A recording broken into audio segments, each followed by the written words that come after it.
What's up, everybody? Welcome back to the Fantasy Files podcast, where we talk about our favorite fantasy series and topics. We are your co-hosts, Spencer and Gabe, joined by the princess of Grimdark herself, the wonderful Holly Tinsley. Today, we are having a pretty interesting episode. We're going to go off topic a lot, and we are also somewhat belatedly celebrating Holly's birthday. So we're going to be talking about her first couple years as an author and what it's been like up to this point. And then we'll be doing kind of like what we do for our Creators Corner episodes, where we talk about anything. I currently have a ghost in my house, so we'll probably talk about that. We can talk about video games, TV shows, anything is on the table. I try to stay clear of politics and religion if we can, but you know. And speaking of it being Holly's birthday, happy birthday to you. Happy birthday to you. Oh, I love it. Happy birthday to Holly. Happy birthday to you. That was the worst happy birthday song ever. It's a great guess on the age. I love it. I know. I 4,522. Yeah, I really had no idea how old you are, but I assumed it was sometime in the prehistoric era, right? It was. You were writing grimdark stories and hieroglyphs on cave walls. Yeah, this is that's it. First draft was just entirely done on a cave wall. Yeah, I had to find a cake last night. I went to Walmart at like 11 at night because I really wanted to do that bit. Yep. And I'm just like, well, I need a cake that I'm like okay with eating later. Yes. So yeah, I love it. I love it. And I wish I was gonna wear like a party hat. Oh yeah, that'd be sick.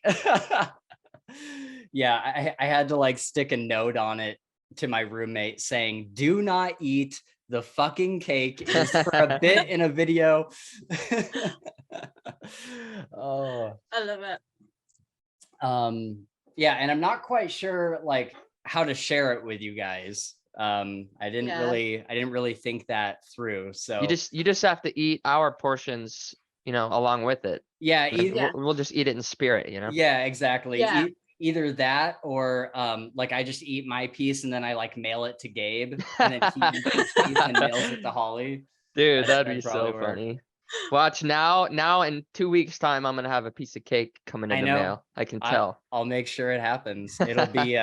It'll be crusty and stale, and then by the time it gets to Holly, it'll literally be like building material. Like it'll be something. I was gonna say I feel like I'm losing out here because the postage to where I am is gonna be considerably longer. Yeah. All right. Well. All right, everybody. Thanks for bearing through that. Do all the YouTube things, hit the subscribe, like, and bell icons and whatnot. And yeah, I think that's. Oh, follow us on Twitter. I'm so bad without notes. This is all listeners. This is all without notes. So you're getting the worst of my intros today. All right. Well, I guess with all that out of the way, we can just go into it. Do you want to start with what we've been reading like usual? Yeah, sure. Good. I'm going through and I don't even want to say this because I know that Spencer's gonna just give me a shit for it, but I'm going through the Iron Druid Chronicles again. Yeah. It's a fine series. I'm glad you're enjoying it again. Thank you. I feel like there's a tension here now. Like already. No, there is. Trust me. It would be even worse if he said that he was reading The Land again. Yeah. That one I'll probably have a year before I want to start that one again, but I will when I start it again. I give it 3 months. Fair enough. I feel like this conversation's just brought it forwards now. Yeah. Yeah, no, we have series that I don't know if you're this way, Holly, but we have series that we always like fall back on. And so for me, like if I have nothing to read, I'm picking up like a King's Dark Tidings book. And I feel like Gabe does the same thing with that series. And then like Dresden Files is another one. I'm trying to think what else. I don't know. Do you have any series that you fall back on? I mean, I don't think I have series that I fall back on. I have books that I fall back on and that I'll go back and I'll reread, especially like if I get stressed as well. Like I find there's like to be able to read or watch something that is really familiar, like has a really calming, grounding effect. So yes, there's a couple, like I mean Terry Pratchett, I read every one of those probably about 20 times. So those I'll fall back on. There's a great series and like I could never remember the author's name, but it's basically I think the first book in the series is called like Gates of Fire, and it's kind of like a Grecian historical fantasy. I want to say it's Stephen Pressfield, but I'm not 100% sure. Like I just remember it's one of those books where if I kind of just want something that I find really comfortable to read, I'll go back and I'll read that one. And like Bernard Cornwell as well, like a lot of his like the Sharp books, I'll read like maybe like 2 or 3 times each. So they're another one. Which I guess that's a series, but I don't necessarily read the whole series. I'll just pick one at random, like, and read that. Interesting. So you like the historical fiction then? Is that that's Bernard Cornwell, right? He does historical fiction. That's cool. I mean, I wouldn't say it's like my go-to genre, but I think it's because I'm like a real history nerd. So it's like my comfort zone book. So, I mean, if I want to read something that's probably more my speed in terms of writing, I'll go for fantasy or like something darker. But yeah, like Last Kingdom style stuff. It's like it's just people running around with swords, really. So you know, I could just ease my way into that. Oh, sorry, go ahead. I was just gonna say that's exactly how I feel about going back to like the Iron Druid. It's it is just like you said, a comfort zone, right? It's really nice to be able to have that, because like I was trying to listen to a different book and I was like, it's just not suiting my emotional state right now. I've got to go back. Yeah, definitely. I don't know if you guys do this as well, but because I know you listen to audiobooks, like a lot of the time if I'm like at night when I'm trying to sleep, I'll put on audiobooks, but I'll put on books that I already listened to several times and then I'll fall asleep. But over the course of a week, I'll probably listen to the same chapter like 7 times. Every night. Yeah. Exactly. By the way, that's what it's me. I highly recommend picking up one of RJ Bailey's narrations and just putting your Audible on like sleep mode so that it turns off in like 30 minutes. Yeah, his voice is so soothing. Dude, it totally is. It really is. I'm listening to the Iron Crown right now. And I'll just put that on like the slowest speed and then just like put sleep mode on. And I always have to like go back because I can't remember anything that happens in that 30 minutes. But yeah, it's like, wow, he's got like a really kind of sleepy voice. As far as books that I go back to, another one that I thought of was sometimes when I'm in like a really like tough period of life or like depressed or whatever, I'll pick up the Kingkiller Chronicles because I've read through those a number of times. I don't know if that's anything you've read, Holly. I don't believe so. It's by Patrick Rothfuss, and it's just like I think I started one and then I've not picked up again since, but not because I didn't like it, but it just kind of one of those ones that it just kind of got put down. So it's just they're really long. They're like 35-hour audiobooks, but it's just a really good story because you don't like there's lots to pay attention to if you want to, but otherwise it's just kind of this guy going about his life in a fantasy world, and so it's really I don't know if like cathartic is the right word, but it's just kind of like soothing. It's very chill. You don't really have to think a whole lot. And again, there are those aspects to it where if you really want to dive into it, you can. But I don't know. I really like putting those on when I'm just like super stressed out or something. Mm. Um, and I don't want people to watch the next time I post on Twitter, like I'm reading the King Killer Chronicles again. People are going to be like, "Are you okay?" Um, but no, they're just they're a really fantastic series to go back to. Mm. But they're definitely a commitment with those long hours. Yeah, they're I've big Yeah. books. I've been having trouble picking up another like 30-hour audiobook. There was one I was gonna read. I've wanted to pick up the Stormlight Archive. And then I forget there's another book that I keep meaning to pick up, but it's like 30 something hours. And I'm like, oh, I gotta wait until I can commit to putting that much time into reading. But I mean, we haven't done like an actual book discussion on the podcast for like weeks now. Yeah. And so Yeah. I'm like, I could have read it. But yeah, anything else you're reading, Gabe? Not really. Do you know what you're reading next? Yeah, I'm gonna finish, I think it's the Iron Crown, right? The one Yeah, that we got. Yeah, so I'm gonna finish that. yeah. I got like 2 hours in, and I really did like it, but Mhm. just as I said, I needed something, you know, Yeah, a zone. I'm enjoying it so far, but the beginning, well, really even up to where I am now, like the book is slow. Yeah. Yeah. It's really slow, but it's good. I'm enjoying it because it keeps you intrigued with this mystery. Do you know what it's about, Holly?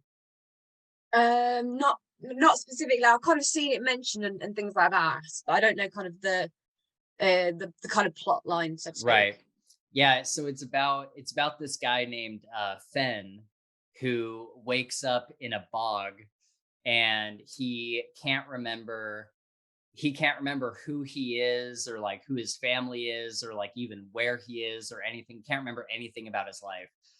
It's kind of this interesting story of him like dealing with this world that he doesn't know how to live in this world because he's not familiar with anything and it's Yeah. completely alien to him. But because that's the case, it's like, we're not going to find out anything about the story until he does, right? And he Yeah. has amnesia.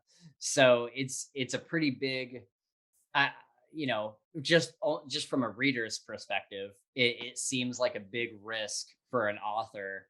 And like I said, I am enjoying it, but I am kind of like, I'm 15 hours into the book and I am like, I don't have any clue as to what the mystery might be. We're just kind of watching him Mm. like travel all around these lands and go from place to place and try to see if he knows anybody. And so far he hasn't. Yeah. And so it is kind of this weird, the characters are good. And I think that's why I didn't DNF it. Yeah. Um, and because I'm enjoying the characters because he meets up with these two girls who are kind of living on this farm kind of place, and they kind of go on this adventure with him to try to figure out who he is. And it's those relationships and those interactions that keep me, going hour after hour. And of course, RJ Bailey's narration Yep. is very good. He does. I thought it was kind of cool. I read I read and DNF'd Cruel Gods by Trudy Skies. Have you seen that one floating around the Twitter Oh space? yeah, yeah. I've heard that. I think like I'm not sure if is RJ doing the Yeah, he narration did for the that as well. Yeah, yeah. Thought yeah so. yeah, and he in his narration for that one, every now and then I was like, oh, that's Henriette, and like, oh, that's like Vanguard or whatever. Yeah. But in this one, he has done like a completely new like cast of voices, Oh, um, cool. which I feel is rare for the audiobook narrators who like get really into the voices like a Nick Padell or like a RJ Bailey or whatever. Or who's the guy that does who does Iron Druid, Gabe? Luke Daniels. Luke Daniels.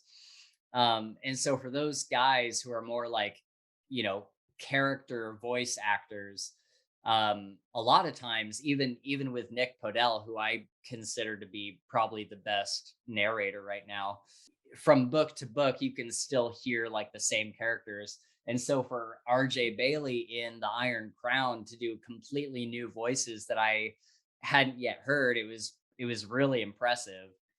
And there was even some voices where I was like, how is he doing that with his voice? Like, how is he physically doing that? He's just awesome. He's so good at what he does. He's a magical wizard. We've established this Yeah. many times before. Yes. Yeah, I love how he changed his profile picture to the thing I made. Did you see this, Gabe? No. Let me here we'll tackle a couple things while I share my screen here. It's a great picture. When I saw him change his profile picture, I was like, yeah, that just 100%. That's just RJ represented in image form. Yeah.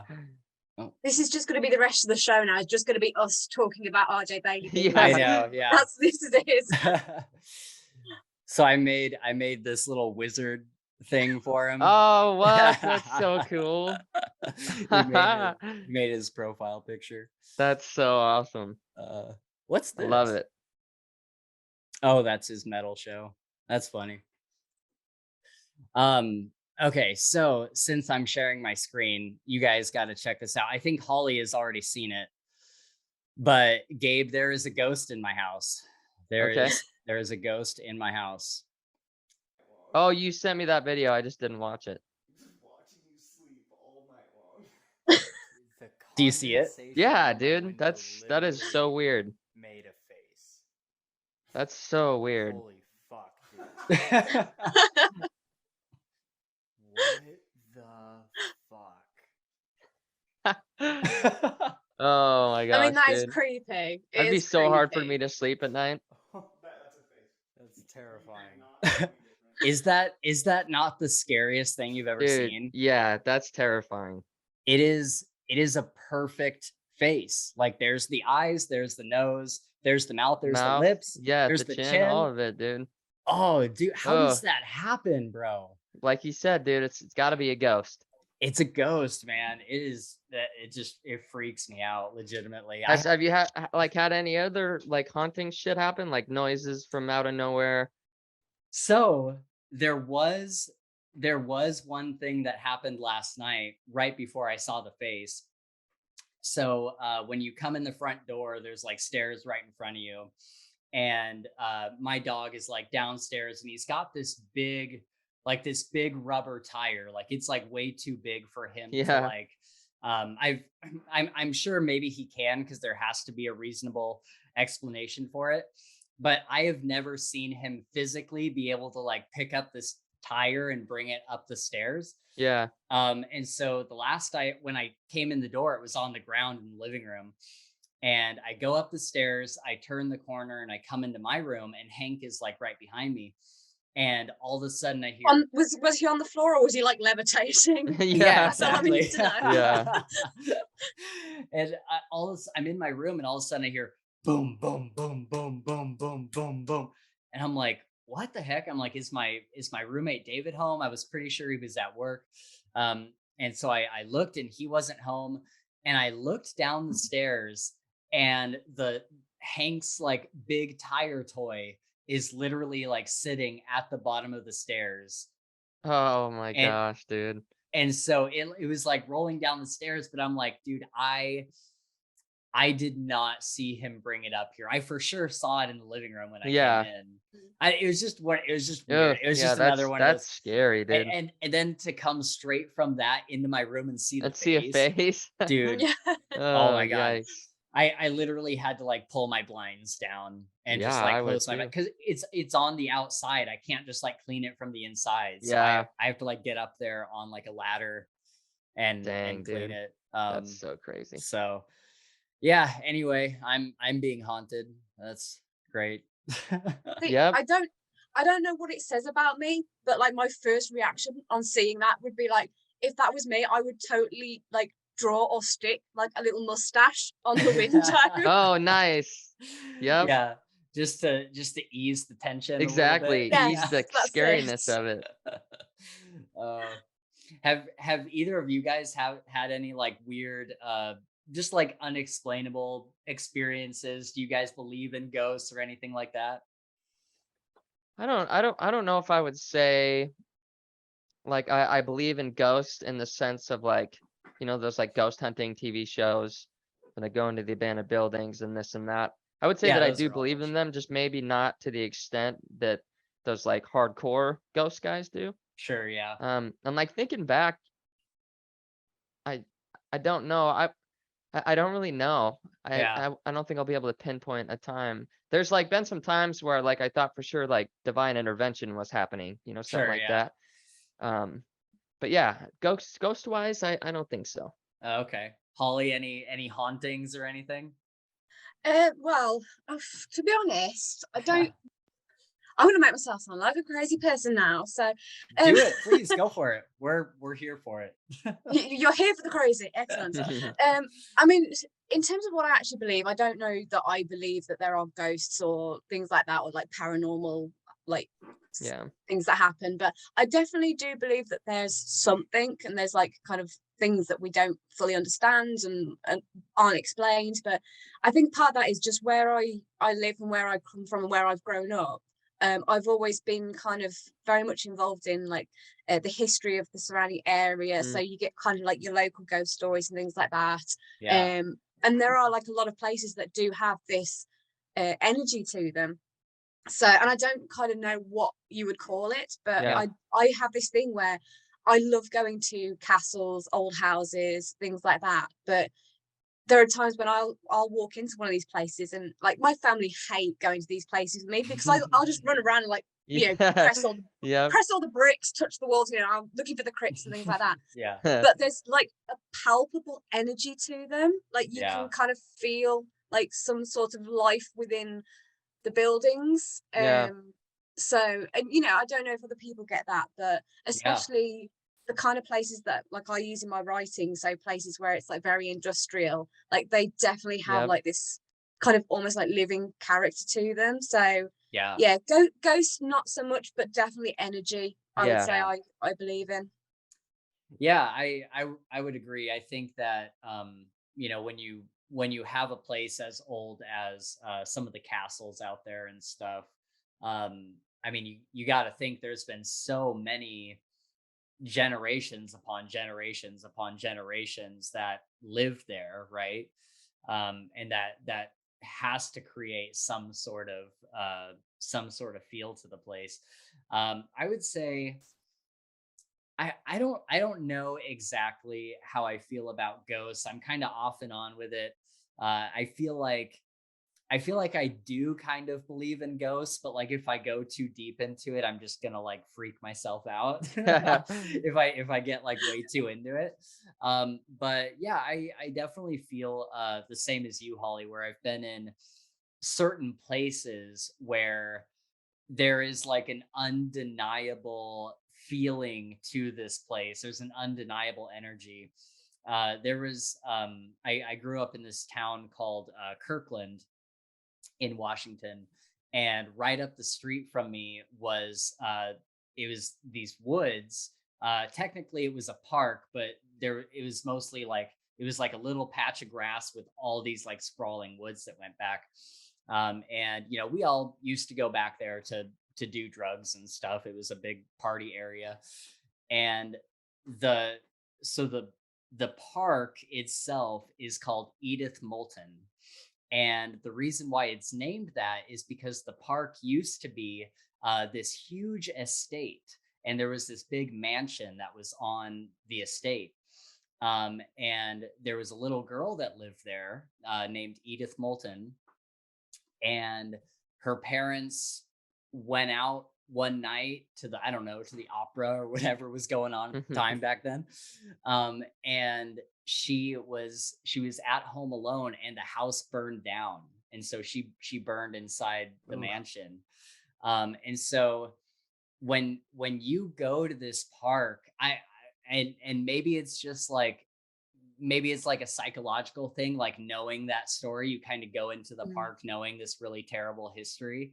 But there is like a feeling there, and multiple people have gone into those woods and done really, really weird stuff. There was a guy that killed himself back there, and there was somebody was going back there, and they made this huge, almost like a Blair Witch looking thing. Like it was almost like a huge like pentagram back there out of like rocks and stuff. And so yeah, there was some weird, weird stuff that went on out there. But there was one night where the woods connect to this apartment complex that is more in like the downtown area. And if you want to get to that area, otherwise you have to go all the way down this road and then take a big left and go like way, way down. And at like, 15, 16 years old, you're mostly walking around unless you're lucky enough to have a car. And so everybody would cut through those woods. And so I had some friends that like invited me out or whatever. And I was like, oh, I'll just cut through the woods to get to the apartments, to get to like the area that all my friends are at. And I don't know if you guys have ever been in the woods at night, like at like 12 or 1 in the morning, but it is the most wild feeling ever. Especially because back then we didn't have smartphones with a flashlight. It was like the flip phone, like the Nokia flip phone. So I'm sitting there like with this flip phone trying to like see my way. And it was probably one of like the scariest things ever. I was like, I'm going the long way home. I am not cutting through the woods. Screw that. Screw that. Did you ever feel like you were being followed in there? Oh yeah, dude. Yeah. It felt like something was like right behind me at all times. Like it felt like something was just like a foot behind me. Dang. And it was just the creepiest feeling. And of course there's all the normal like wood noises, like animals and weird stuff making sounds, but he who walks behind. Dresden Files reference. What about, okay, so I wanted to ask this on our last off-topic episode. What about aliens? What do you guys think of aliens? Just out of curiosity. And we don't have to go on for a long time about it, but I'm just curious. So I'm of the belief that there is life in the, like, not just Earth, there's life in the universe, whether that's like on a, biological level, right? Or there are things, because there's some stuff that, that I haven't seen, but I've seen like, a video of, and I know those can be faked, but like, I've been convinced before that there was some object that defied, the laws of gravity, right? Yeah. Did something that nothing else can do. And so either, I would say I believe in them. Yeah. I don't know if they're gonna I don't know if they're here or if they're ever gonna come here, but I definitely believe that there's probably life outside of Earth. Somewhere out there. I mean, the universe is so massive. What if Holly's like, what have I gotten myself into? No, I mean, to be fair, I think I wouldn't say that I believe, I would say that I hope is probably the best way to put it, because same. I just think that the idea that out of the whole expanse of, the infiniteness that is, not just the universe, but all the many like millions of galaxies and universes and all the planets, to think that we're the only thing that has ever existed. And when we end, as inevitably we will at some point, to think we're the only things that ever have been, will be, and were, is just like, it's very sad, but it's also kind of arrogant as well to assume that, so yeah, I hope there's something else out there, wherever or whatever it may be. Right. Yeah, I feel the exact same way. Like I can't really say that I've like seen anything that I was like, oh, that had to be like a UFO or something crazy. But I feel the same way. Like the universe is so giant. It would almost be kind of arrogant to think that we could be the only living thing. And especially in the past maybe the last 10 years or so, there's been so many, to be fair, they're just articles. Like I haven't done any super deep research on it or anything. But, scientists have said that there are planets that they can see that do have like an atmosphere, that do probably have water or something like it. And so it's kind of fun to hope and dream that somewhere out there is another little solar system like ours, that was somehow able to make life in a similar way to ours. And I think that, um, if nothing else, at the bare minimum, there has to be some sort of like, I guess, biological Yeah. life form, like even if it's just a plant, even if it's just like Mm. a single cell organism or something, there has to be something out there. And yeah, I love thinking about that stuff. My roommate gives me a ton of crap because there was a period of time in my life where I talked about aliens a lot. and and yeah, he's always given me, that's like whenever he introduced, not really, but sometimes like he'll introduce me to someone and he'll be like, "Oh, this is my friend Spencer. He believes in aliens." And it's like, well, thanks for leading with that, man. Yeah. That's Way to go, David. yeah. Okay, so just to throw this at you, throw you a curveball. Mhm. So what if ghosts are actually aliens? Oh, oh, So I like the theory way you for you. think. Yeah. Yeah, I mean, and that's the thing. It's like who's to say, like we only know what our planet provides as far as life. And so who's to say that, like an what would be considered like an alien isn't like some sort of, it would be like what we would consider like a spirit, right? Mm. And that's just their natural form, is this either invisible or murky kind of being that's very, I guess like mystifying and very, questionable. And so yeah, who's to say what other life forms, like what their body or what their reality might be like. That's an interesting question. My favorite alien movie is Arrival.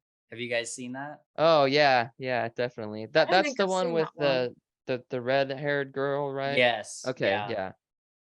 yeah. Holly, you have to stop everything you're doing and watch this It movie. it Matter of is. fact, I was gonna just get say. off the She's like, podcast. "Yep, I'm going. I'm Yeah. going. I'm going right now." It is it is seriously like one of my favorite movies of all time, because it presents aliens in this very weird way, where they're very much like outside of time, and they're not like these, like, the gray aliens that we see in most Hollywood movies. They almost look like these giant, I guess like octopus, but they're like, Okay. but they can like spray this like misty ink into the air, and that's like their language. And Oh, okay, it cool. like it's really it really it broke my mind in a lot of ways, but it's also just like a really good movie. Like Yeah. even if you're not into like all the like alien stuff, just like the characters, everything was really really fantastic. I highly recommend it. I'll check that one out. And then the same writer or director or somebody did, Annihilation, which is supposed to be in the same universe as Arrival. And Huh. it didn't land very well. I I was gonna wasn't a say, huge fan of it. did you tried to watch it or whatever? Yeah, I think it had Natalie Portman. Oh, okay, Um, interesting. and it had a lot of big names. I'm trying to think. I think it was Natalie Portman and Oscar Isaac, and it was really convoluted. I remember the ending being like really like, kind of mind bending and kind of cool in that way. But the rest of it was just like, it was just really, really weird. Huh. Well, speaking of movies, Holly, what are some of your favorite movies of all time that you go back to? We talked about books that we go back to. Do you have any movies or TV shows that are kind of a comfort watch for you that you like to go back to? Okay, if we're talking in terms of comfort watch and not in terms of, cinematic excellence, Okay. um, I would say my comfort go-to, and I don't know whether I want to admit this or not, is have you guys ever watched a movie with Nick Cage called Con Air? Con Air. Oh I feel like no. I've heard of it, but But I've never my seen Okay, it. you need to go and watch this film immediately. Okay. okay. It My is. real quick, my roommate is the biggest Nick Cage fan.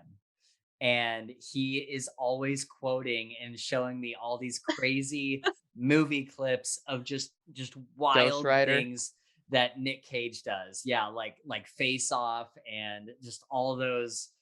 There's so many bizarre movies that he's been in. So I'm sure one of the clips has been Con Air at some point. But If he's watched it and he's the kind of person that will hear a movie and quote something back to you, I can already guess which line he would quote okay. from the film back to you. But yeah, it is brilliant. I mean, it's Nick Cage, so you kind of already know what you're going to get with it. Yeah. But the premise is essentially he's been jailed for a crime that wasn't his fault. Essentially, he's like a ex like Marine or like special forces, something like that. So he's all kind of ripped and buffed up and stuff. Yep.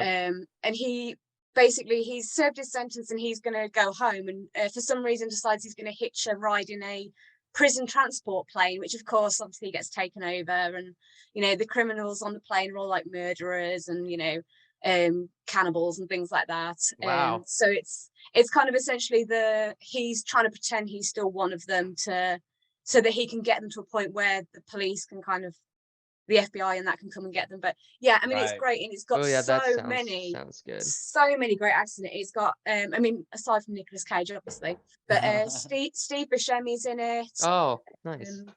John Malkovich is in it, Okay. a load of other people, I can't think off the top of my head, but it's just absolute action cheesiness, and it's just brilliant. So Nice. yeah, that one I definitely recommend. And my other all-time number one movie is the Bill and Ted, which Okay. I actually think is one of the most brilliant films that's ever been created. So yeah, Excellent Adventure and Bogus Journey, both are just like my all-time favorite things to watch. Yeah, those are fantastic. I haven't seen them in a long time, but I remember I think I was probably in my early 20s when I watched them, and I'm like, man, these are actually like really, really good, really funny movies. I got to go back and check them out. Have you ever seen those, Gabe? Those are classics. Nope. What? Yeah, I What? have not. Okay, you need to watch Yeah. those as well. Yeah. Copy Because that. not only are they good movies, I actually think that people should be like, it should be mandatory that every young person Yeah. watches Bill and Ted, because it's just such a great life lesson. Okay. And like the kind of the lessons and the meaning behind it are just, it's how I live my life is according to the gospel of Bill and Ted. Okay. Oh, All right. That's sold. that's a quote that's going on a t-shirt for sure. It should. What about, speaking of movies like that, have you guys ever seen Dazed and Confused? Who's in that one? I know the name. Oh man, I don't even know. Let's see. Oh god, why am I forgetting his name right now? The movie Interstellar. Oh, God. Matthew Okay. McConaughey. Yes, Matthew McConaughey is in it. Okay. As well as a bunch of other people that I'm sure went on to be successful actors, but they're not really like of my generation, so I'm not really sure. But yeah, that is a fan. I feel the way about Dazed and Confused that you do about Bill and Ted, because it's just such an awesome like it's kind of sold as like this like stoner comedy kind of thing. It's sort of like Bill and Ted, but there's more. I feel like there's more to it, and it's more about like you have all of these people on the same night, kind of like a super bad kind of thing, where you have like the guys who just graduated high school. It's like the last day of high school. And you have the class that just graduated. You have the people that are kind of in the middle who have like another year or two left. And then you have the kids that are going from junior high into high school. And so all the people who are now becoming seniors, and it's set in like the 70s. Yeah. And so, but I think it was made, it had to have been made in like the 90s or something.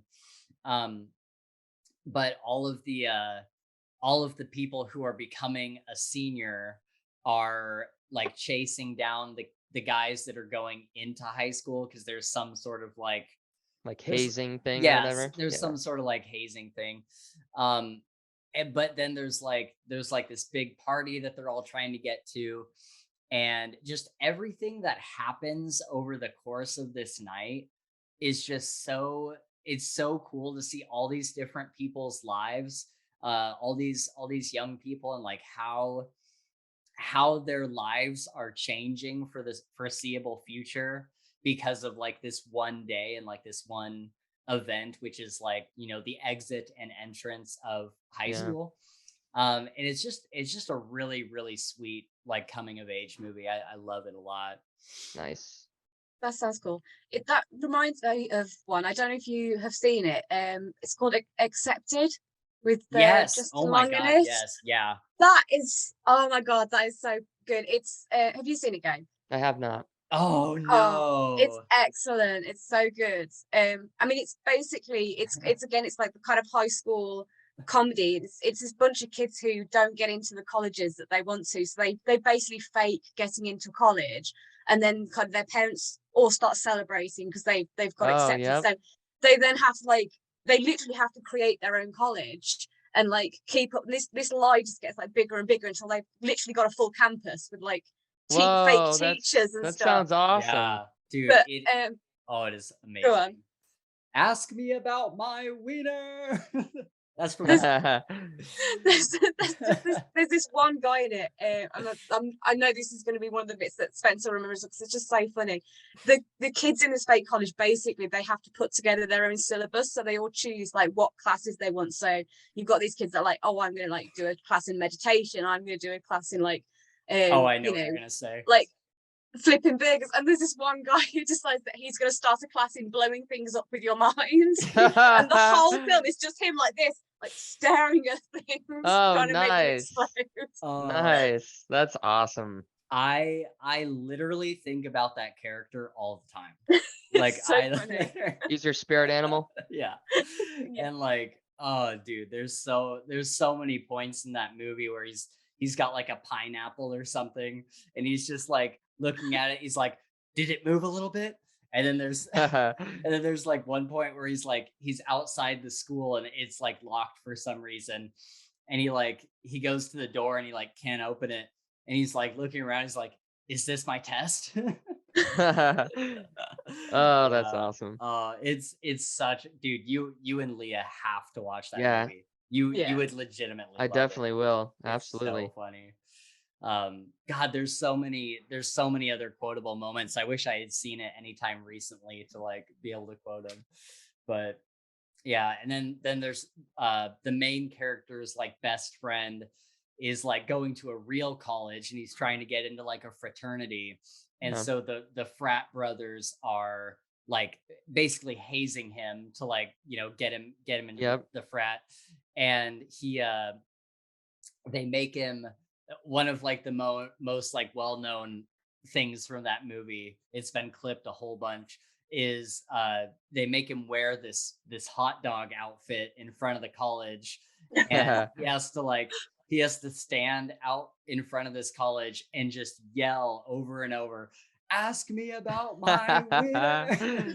Oh, that's so good. Man, I miss comedies like that.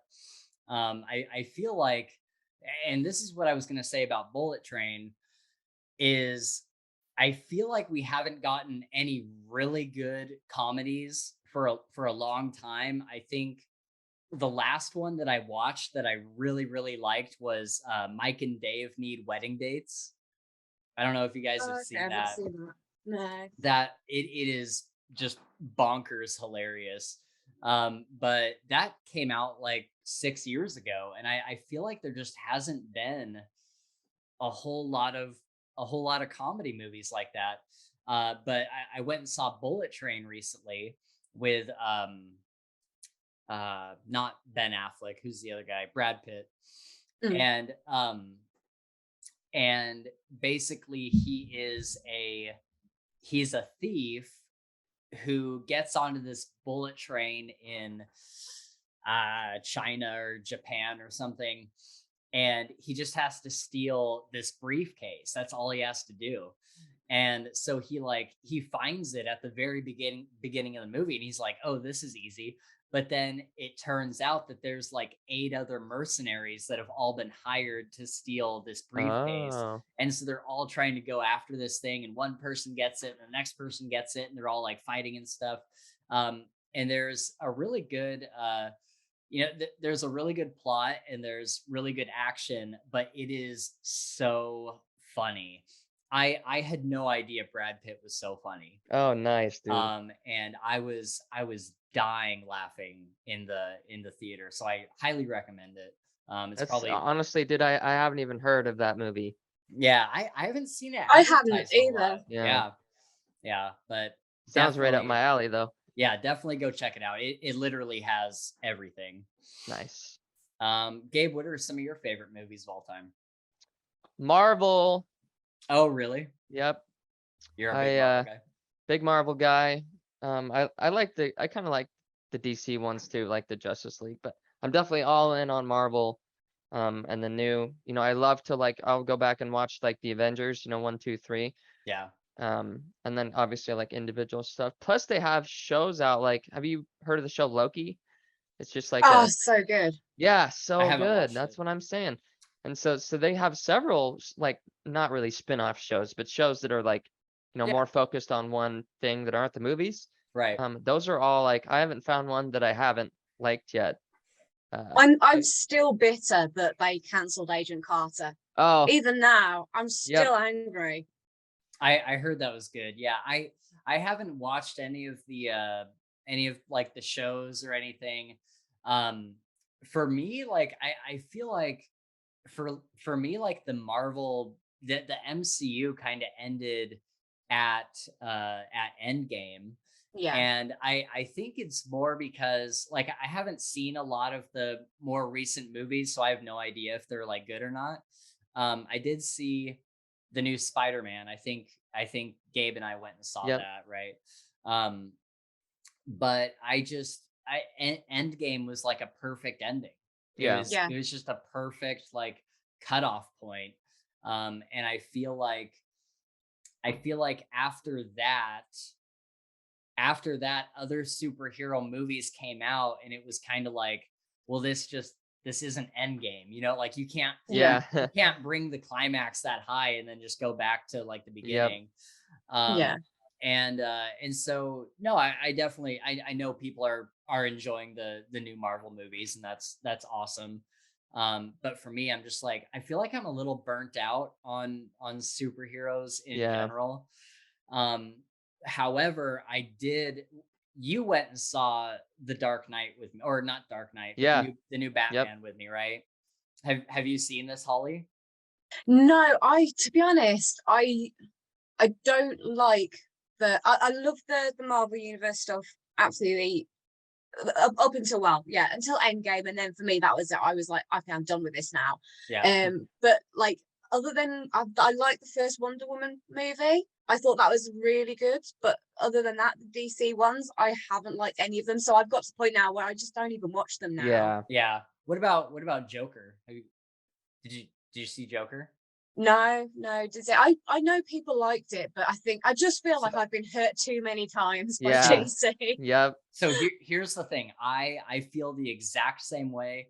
I haven't liked any of the DC stuff. But Joker was a turning point.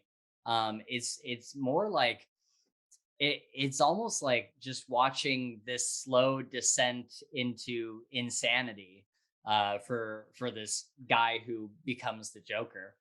Um, and so that one was really good. But if you don't see the Joker, that's fine. But Holly, you have to see the new Batman. You have to. The It Robert is Pattinson one. yes. Yeah. It is grim dark Batman. Like truly, truly grim dark Batman. Yep, it is. I don't know if that would make me feel better or worse though, because the Yeah. amount of comments I get about Batman and like Vanguard. Oh yeah. Oh yeah. Oh, I don't I think you would love it. It's so and you know some people didn't like it, but I think for people who are into grim dark and dark fantasy specifically, you have to see the new Batman. It's so that's exactly what it is. Like it encapsulates the entire like tone and storyline and characters of a grim dark world. And it was I thought it was perfect in every way. I think it kind of went on a little too long. I think it probably could have been like 20 minutes shorter. But yeah, I highly recommend it, even if you didn't like the other DC stuff, for sure. Okay. I mean, to be fair, that might work because so far there's never been a Batman that I really liked in terms of how they portrayed the character. So, you know, I might give it a watch just to see if this is the one that works for me. Yeah. It's on HBO, I think. Streaming on HBO. Any other movies, Gabe? Any other favorite classics? Yeah, you know, I've classics probably the not Need for Speed. How am I gonna blank this out? Well, actually, Fast and Furious. yeah, Fast and Furious, and also Need for Speed. Have you ever seen that one? Yeah, I have. I like it a Okay, lot. yep, that's a great movie. But yeah, the With Fast and the Jesse Furious, Pinkman. man. Yep, exactly. I haven't like seen some of the like newest ones because I think you know they just get crazier and crazier and crazier as Yeah, they you get know a bit every absurd. movie. Yeah, But the original ones, with that Veilside RX-7, yeah, you can't go wrong with those right. movies. Yeah. So I would say for me, my top two favorite movies of all time are surprisingly both romantic comedies. Ah, They're kind of like my guilty pleasure movies. So my number two favorite of all time is Adventureland with Jesse Eisenberg. Oh yeah, I know oh, that one. You know that one? Okay. oh Yeah. yeah.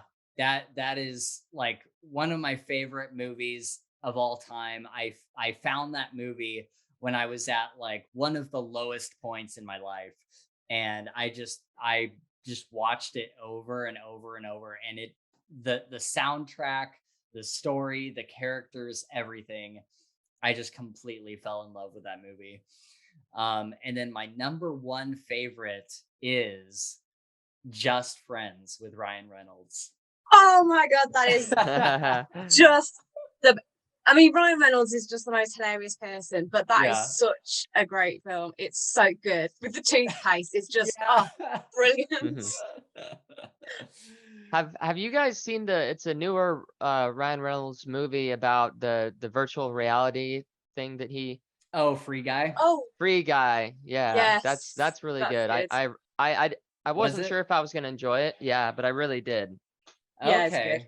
Yep. Maybe I'll have to give it a try then, because I saw the trailer and I was like, I don't know, is this supposed to be like a parody, or is this just corny or what? But yeah, I mean if you enjoyed it, I'll definitely check it out. Yeah, it was good. Have you guys watched Sandman yet? What is it? Sandman? Sandman. Oh, No, I have not. Oh, that was my one topic that I had to Yeah, you're like, come on, they have to know. no, I'm happy to talk about it because I've heard nothing Yeah, but I good would things. love to learn about it. yeah, I mean, I recommend it definitely. I've heard that I was watching Mike's book reviews, and he was saying that like literally like panels from the comic book are in the show exactly. Yeah, definitely. I think I mean, not everyone is going to be happy with it because obviously it's a interpretation of a book, but I would say for the ones that I've seen so far that have been done from things that Gaiman's written, it's probably the best one. Um the casting is really, really good. I like the fact that most of the cast are quite unknown. There's a Mhm. few faces that you recognize, but most of them are kind of new faces. It's the dialogue is just amazing. It's just so good. I would say the first episode probably, I don't think it was bad the way they did it. I think it made sense for the amount of episodes they had to condense into. But Yeah. there's like an awful lot of stuff that happens in one episode. Like you're Mm. Oh, talking okay. going across like a whole lifespan in one episode, Wow. and then kind of going into like a normal like movement of time. Right. But I mean, I would say it's probably one of my favorite series I've watched this year. One episode in particular, and I know that a lot of the kind of fans of the book kind of enjoyed that one as well. But there's an episode with basically the angel of death, like the character of death, and Oh, it's really just following that character around and learning about what they do and like their perspective on, you know, their purpose really in the world and what they do. And it's so moving. Like I watched it with my husband, and both of us by the end were just there just going, yeah. Oh, just Oh, like that sounds awesome. literally like tears coming. I just go, I'm not crying, you're crying. It was yeah. so well done and so touching. Like, yeah, 100% you should watch Cool. that. That's man, I've got Okay. my work cut out for me, guys. Yeah, dude, we have so many recommendations I've got my now. work cut out for me. Yeah. What about, so would you recommend reading the comics first, or I mean, I would recommend it just because they're just really good, and the kind of the way that the humor is used to convey like the messages and the kind of themes and stuff like that is really well done. I mean, I read the comics and the books probably when I was like 16, 17, something like that, so quite a way back anyway. So there's been a huge gap, and even now I can still picture in my head certain kind of quotes and bits of dialogue and things like that. So I think I would say either way around you do it, it's fine. But I would say do both, definitely. Nice. okay. Yeah, I've heard nothing but really, really good things about Sandman. Everyone seems to be really high on it right now. Yeah, and they've got a second series as well, so it's going to be interesting to see if they can match that level, or whether it's going to be another His Dark Materials, because I'm still not over that. What Yeah. happened? I'm not familiar. So His Dark Materials, the first season was just immaculate. It was just brilliant television. And then I was so pumped for like the second season to come out. And after I think like we gave it 2 episodes and I couldn't carry on. I was gutted, Oh, absolutely bummer. gutted. Bummer. Just because it strayed too far away from the book, or I think I don't know if it necessarily. I mean, it did kind of stray a little bit. And the thing with that book as well is that there are some really random sections to it. I don't know, obviously, if you've read it. Hmm. But it's one of those books where you kind of think you know what you're reading, but then it'll go off into some weird like subsection where they're in another dimension with aliens and things like Oh, that, and then come back into it. So if you read the book, it all kind of makes sense. But the way they did it in the series, they were cutting out like really important like relationships, and like they had one character that they spent, you know, what I imagine was a huge amount of money on a big name actor, and like condensed his entire plot line into about 20 minutes. And it was just like, it really felt like they were going for the big names over the development. So Yeah, that did disappoint me a lot. dang that's a that. bummer. I feel like that is like the downfall of good television is the whole like marketing. How can we make this pop more, you Mm. know, to people Yeah, even if we're ruining the storyline, which is like, man, you got to do the opposite. yeah, yeah. Jim from Fantasy for the Ages was on the podcast. Well, it was kind of like a little side video that we did a couple weeks ago, and we were talking about the current state of adaptations in Hollywood. And I'm curious, Holly, how do you feel about some of these adaptations that have been coming out? I mean, I think it's a good question because I feel like a lot of it is down to the motivation of why certain things are picked up. And I think the Marvel universe is actually a really good example of this.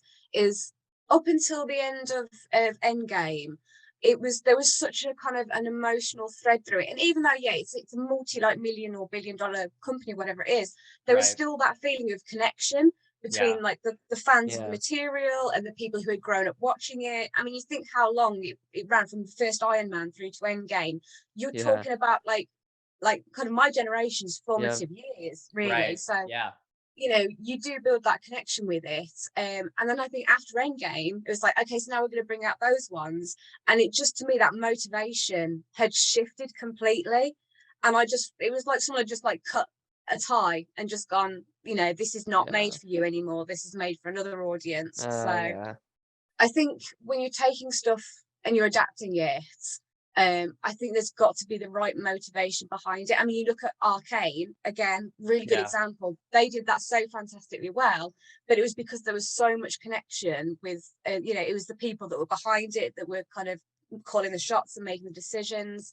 So, yeah, I don't necessarily think that, like, say an author gets a book picked up and it's going to be adapted. I don't necessarily think that author should have all the power to make decisions. Oh, But really? I don't think so, because at the end of the day, like I write books. I don't know anything about making movies, or I don't. Yeah. That's just not something I skilled in. So Yeah. yeah, other people need to do that, but there needs to be like a conversation. I need to feel that whoever is making this understands why I wrote that character that way. Yeah. What was the Yeah. intention behind it? Because you can put a great actor or a famous actor in a role, but if they don't understand the purpose of it, then it's not going to convey correctly on the screen. Yes. Yeah. I totally agree. Yeah, yeah, totally. I've been really upset with adaptations the last couple years, to the point where I'm like, Dresden Files is like our number one favorite series that we are like so into. I've been reading it for like a decade now. And I am at the point where I'm like, I really hope somebody does not make a Dresden Files adaptation with the Mm. way some of these are going, at least not right now. Because I think what's popular in Hollywood right now, from a business perspective, is to find and it almost feels it almost feels like very parasitic, where I feel like some of these big production companies are finding a fandom that they can almost kind of exploit for the name, for like the recognition of, the Wheel of Time. And they're like, we know that all the fans of Wheel of Time will tune in for this and it'll get other people on board. But the fans, the people who actually read the Wheel of Time books, they came away from that show. At first, they were optimistic and they were like, "Oh, it'll get better. It'll get better. Like it's fine. It's fine." And then by the time that season finale hit, they were like, "This is trash. Like what? Like they destroyed half the lore of the world. Like it doesn't even make sense like in world anymore. Like how the magic is being used and stuff." And there was some like you were saying about his Dark Materials. It's like there was some like key moments that are like fan favorites from that first book that are like that fans reference, like, oh, remember when Rand was dragging his father through the woods because he was hurt, and like all like that's a huge fan favorite scene, and then they just don't include it in where it's supposed to be in the show. And it's just like it, it's sad because as a fan, as somebody who has been, reading fantasy for, the last like 10, 15 years, it's kind of like if somebody were to make like this Mistborn adaptation that's coming up. Brandon Sanderson is making Mistborn into a movie. And it's like we will probably only get one chance. Like we will probably only get one chance to get a Mistborn movie in our lifetime. Maybe in like 100 years, somebody will be like, "Oh, I'd like to take this, now classic book and make it into a movie," and they do a better job. but for us fans in our lifetime, we're only going to get one Mistborn movie. You know what I Yeah. mean? And so if they screw it up, like that's all we get to live with, which I know is, you know, first world problems and whatever. But as a fan, it's just sad because especially if it's something that you really love, like the Wheel of Time, I had just become a fan maybe like 6 months before the show premiered, and already I felt very invested in these characters. I mean, that first book, I would stay up until like 4 a.m. reading that first book because I was so attached to it. And so then when the show came out, it kind of felt like, well, you guys just screwed this up for everybody. Like, well, you know, you guys, like, this is the one chance we get to get a Wheel of Time show, and this is kind of what we get. And it almost feels like Amazon and these other companies are like, hey, we're gonna use this fandom to get this show off the ground. And you know, I think it's too early to see how these season twos will do in some of these shows that have kind of started out good and then flopped by the end. And so I'm kind of interested to see what happens in these season twos and these season threes. And I'm really, really hoping that these companies start listening to the fans, because there's been some of these shows have had huge like outcries about the things that, you know, n- like not so much got changed, but just things that didn't make sense in world and that weren't true to the lore. And so I'm really hoping that some of these companies, by the time season two comes around, they've heard all these, you know, these things, and they're like, okay, we can make some changes and adjust to get it a little closer to the source Mhm. material again. But I don't know. Hopefully that happens. Yeah, I think there's a lot to be said for stuff like that. Is I mean, I don't usually read like a lot of big series anyway. I tend to read kind of individual books and a lot of indie stuff. But Yeah. even if the series I've read, if I know they're adapting stuff or they're interpreting it, if I think it's generally more of an interpretation than anything else, I do try to go in with the mindset that this is going to be someone else's version of something. It's going to be an interpretation of something. It's not going to Mm, be, 100% loyal to what I've read. And I always try and separate the art forms before I watch it, yeah. Yeah. and kind of go in with no expectations. And I think I understand it is difficult if you are a lifelong fan of something to be able to do that and to separate the two kind of mediums. But I Right. think if you can get into that mindset, it does really help you to kind of, enjoy it in a different form. But yeah, there are examples obviously where they completely ruin it, and that's obviously not. It's doing a disservice to the fan base then, really. Yeah. Yeah, and I feel like, you know, if I just wish these companies, and I agree with you, but I wish these companies would come out from the beginning and say, hey, just so we're totally clear, like this is not gonna be. I don't even think that they, if they're gonna change a lot of stuff, they should not say season one of the Wheel of Time is based off of Eye of the World. You know, I feel like they should be very Yeah. clear about, like, this is essentially our fan fiction. Like this is essentially like, you know, this new thing that we're creating. I think there would have been a lot more tolerance and a lot more forgiveness for that. But you know, with people like Rafe Judkins and stuff coming out saying like, "Oh, I'm a huge fan of the books. I'm going to make it as close to the source material as possible." When they promised that from the beginning, it kind of feels like they're giving us the middle finger when we get a couple episodes in and realizing that they're going way that way. And I understand that there are people above Rafe's head in terms of, like, you know, hierarchy and people calling the shots and stuff. But I wish these shows would be made with a little bit more of like a sovereign respect for the source material, and for the fans. Like really, like I really do believe that you can be a show producer and not be a fan of the book, I think that in lieu of being a fan of the book, you just need to be, you know, respectful of the fans. I think Mm. that's what it really comes down to. All right, so I guess on to lighter notes from the adaptation talk. Sorry, I get really into the whole adaptation discussion because I feel like I feel like there's really good points that both sides make. And I try to stay open-minded about it, but at the end of the day, I don't know. I don't like some of the new adaptations. So I often go on my rants. People just need to like shut me down, tell me stop talking. All right, well, should we talk about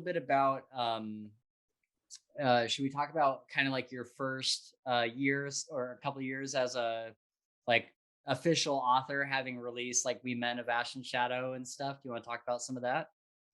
Yeah, definitely. I mean, technically it's been a couple of years now. Mhm. But I mean, I actually, as of, well, in about 3 days' time, I will officially be writing full time. Because I've kind of, Ooh. although I write for my main job, I've always kind of retained like kind of part-time work just as like a little booster. Hmm. And yeah, I mean, I started writing in 2018, so 4 years in the making, and as of next Tuesday I will have officially left behind the 9 to 5 world, and Cool. yeah, it's just full writing from Nice. now Well, on. Wow. congratulations on that. Oh, thank you very much. Yeah, it's a little bit scary because Oh yeah, I obviously bet. now it's all on me, but yeah, it's Yeah. good. And yeah, it's all the kind of the work of the last couple of years now is starting to kind of pay off. So yeah, it's a really good position to Cool. be in. But yeah, the last 12 months especially have Okay. been like crazy. That's Like lots. awesome. So you've seen what was kind of the trajectory of, so like you release We Men of Ash and Shadow, and I found it when it had just become an audiobook. So I'm not sure how long before that it had been published in print. Was it like a few months or a year? Or... There was quite a big gap. I can't remember specifically how long it was between the print and the audio, because at first audio wasn't something I necessarily knew a lot about until I kind of got to RJ. So the book came out, I think it was October of 2020, I think. Okay. Um, September, October, that kind of time. And then obviously the audio book was quite a while later. But in terms of the trajectory, I mean, I think about a year writing the book. I'd written other books before that, and I'd put them out to trad publishers to try and get some interest. And they didn't get picked up. So I went on to, I can't remember what it's called now. Is it called Wattpad or something like that, I Yeah. think, where I went on to Wattpad and I just thought, oh, I'll just put like a couple of like things on there. And I started writing this story, which was like the origins of Vanguard. And I think I got about three chapters in, and I had a couple of writer friends read it, and they basically told me to pull it. They said, don't put it up on there, take this book off, work on it, and then bring it out when it's completed. And So yeah, that was. is that because they were worried about people taking that idea and using it for their own, or... I don't think it was necessarily that. I think it was that they saw a potential in it. Yeah. But because I was kind of writing it as I went, as like an installments thing, Right. I obviously hadn't kind of.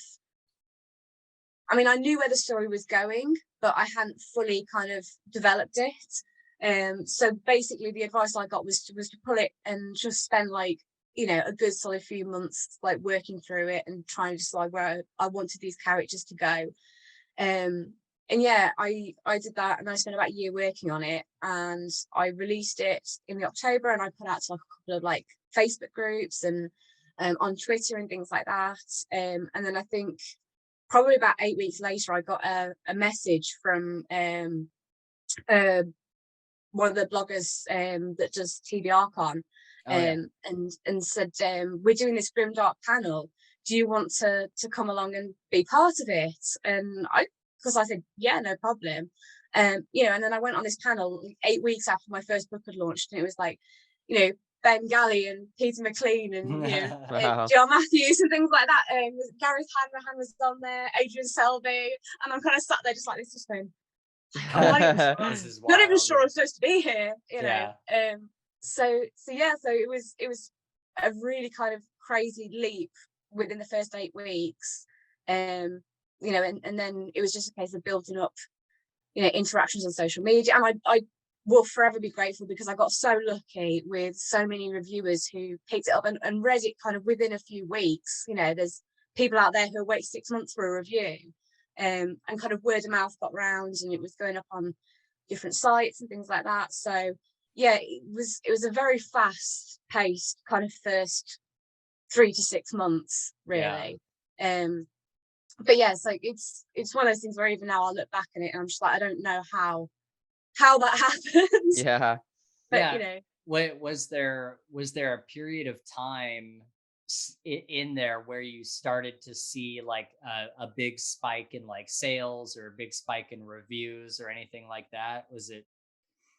I think there was a couple of times where there were definite spikes because I was very present and very active doing like podcasts and things like that.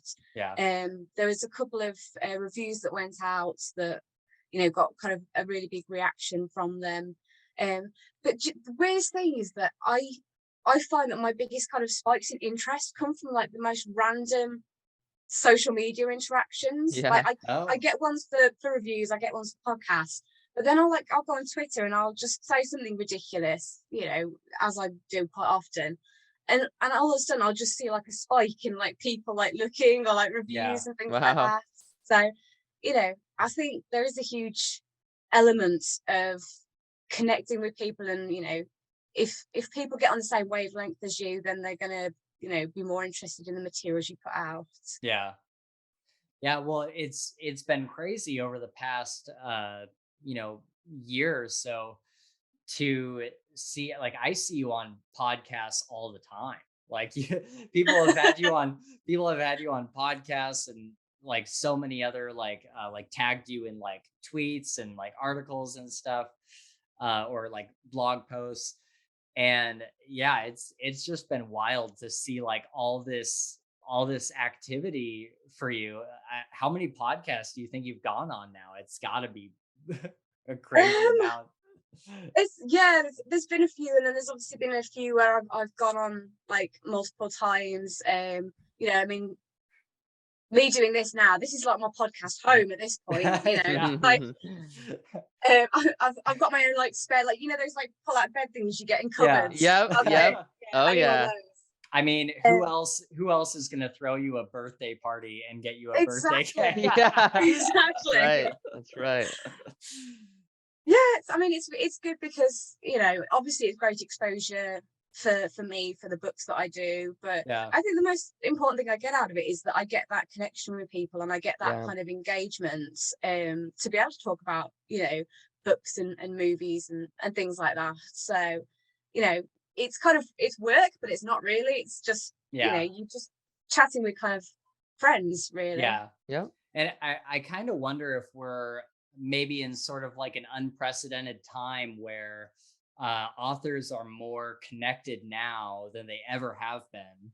And so, you know, I wasn't reading fantasy in like the 80s and 90s, but I I have to imagine that authors were not as communicative and connected back then as they are now, because we see so many authors on Twitter who are like legitimately like good friends with each other now just because of social media and podcasts and stuff like that. It's really, really cool to see.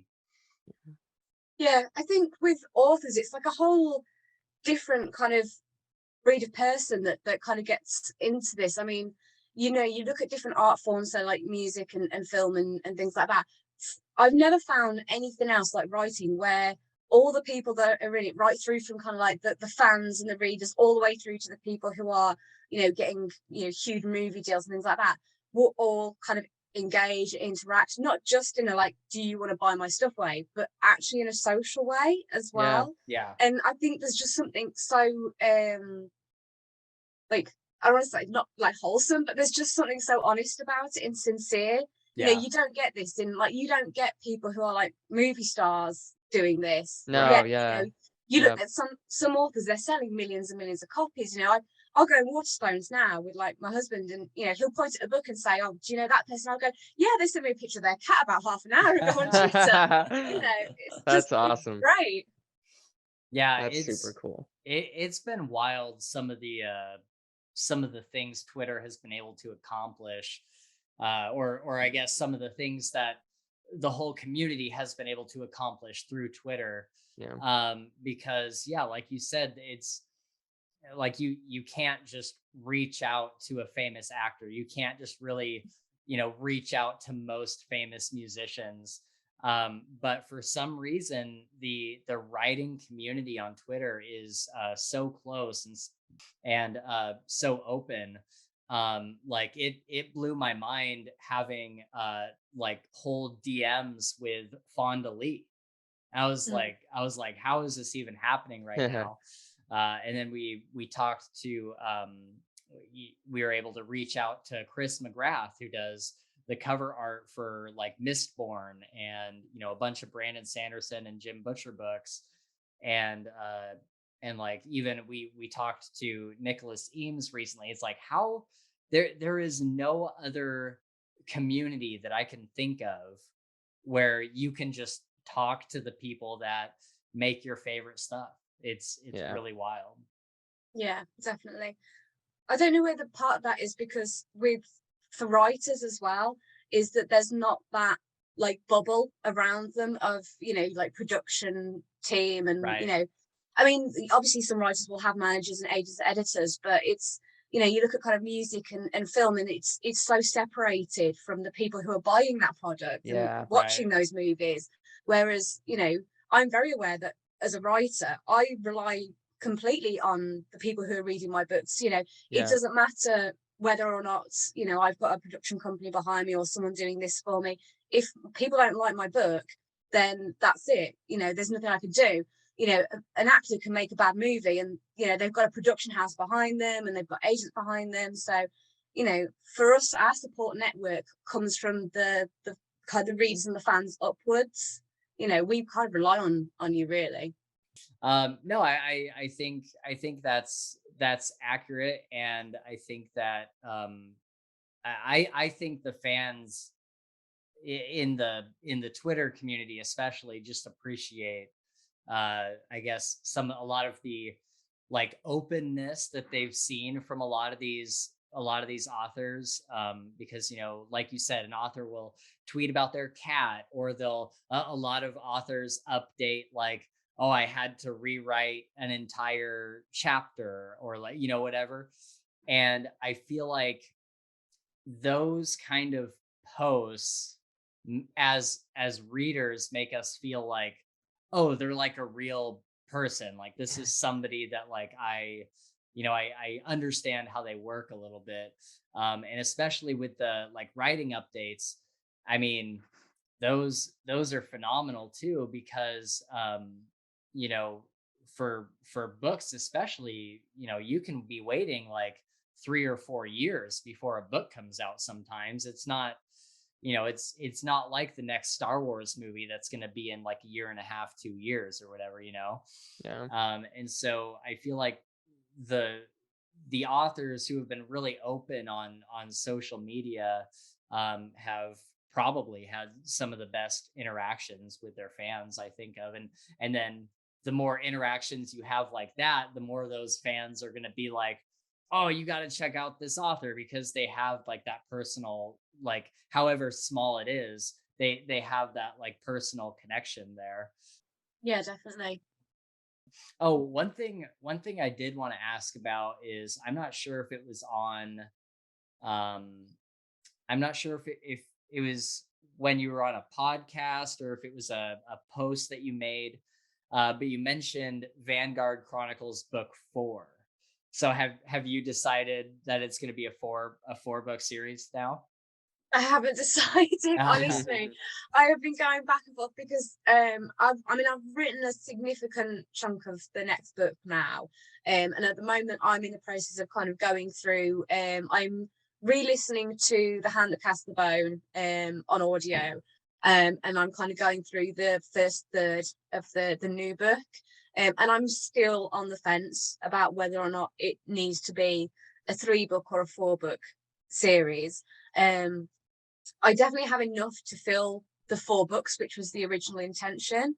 But I don't know at this point whether I want to really hone in and focus on some of the key plot points, which would mean losing some of the stuff I had planned, which would then condense it down into a 3-book series, but would definitely be a lot more kind of detailed and a lot more focused on certain points. So I'm kind of 50-50 at the moment. I think potentially what I might do is write it as I intended it, and then maybe think about whether or not I need to cut it down to 3 or split it into 4. So yeah, that's got to be a hard thing to balance.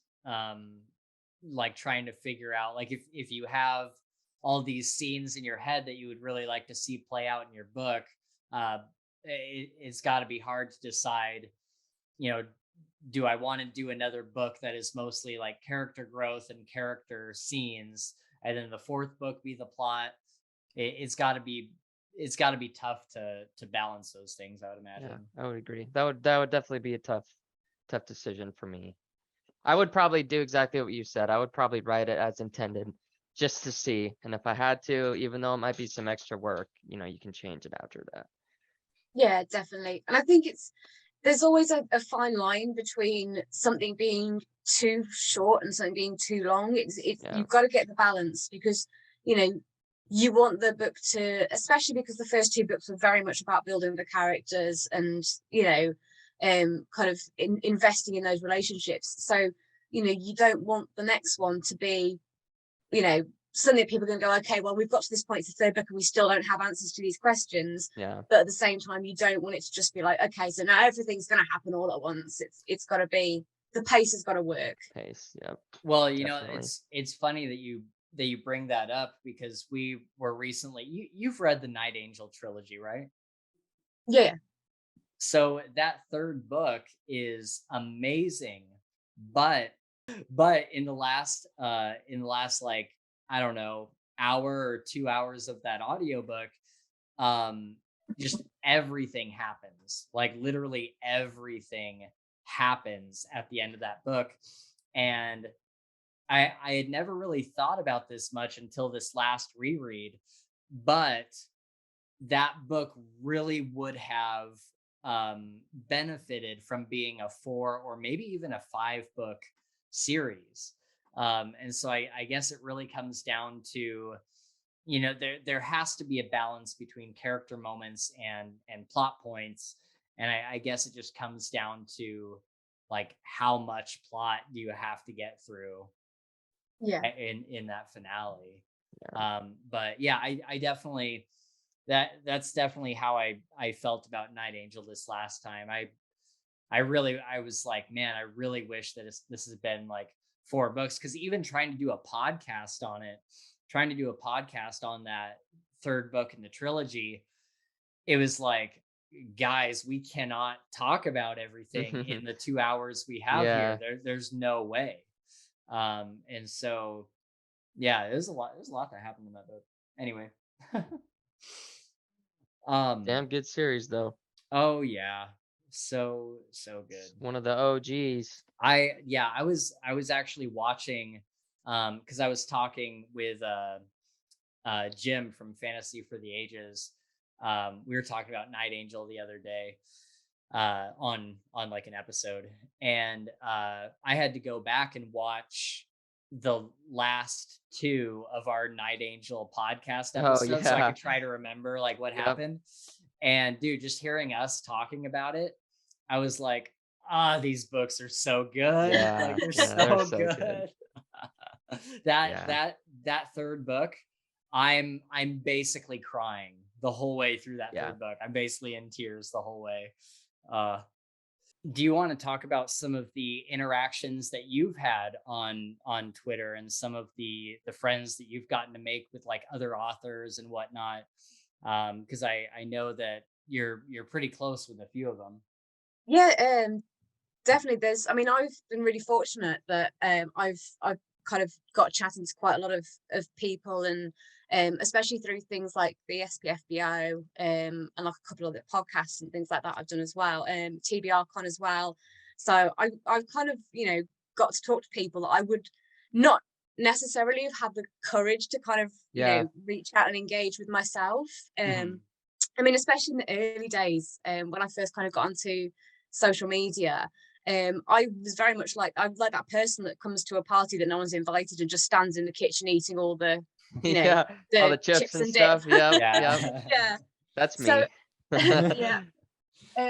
So it's been really good, because again, it goes back to this whole thing of the writing community being so, kind of like kind of engaging and accessible. But I mean, in terms of like my path over the last couple of years, there's been definitely certain people that have really had like a huge impact, not just in terms of engaging on social media, but also just kind of behind the scenes as well. I mean, one example I use is Tim Hardy, who wrote Hall of Bones and Sundered Souls.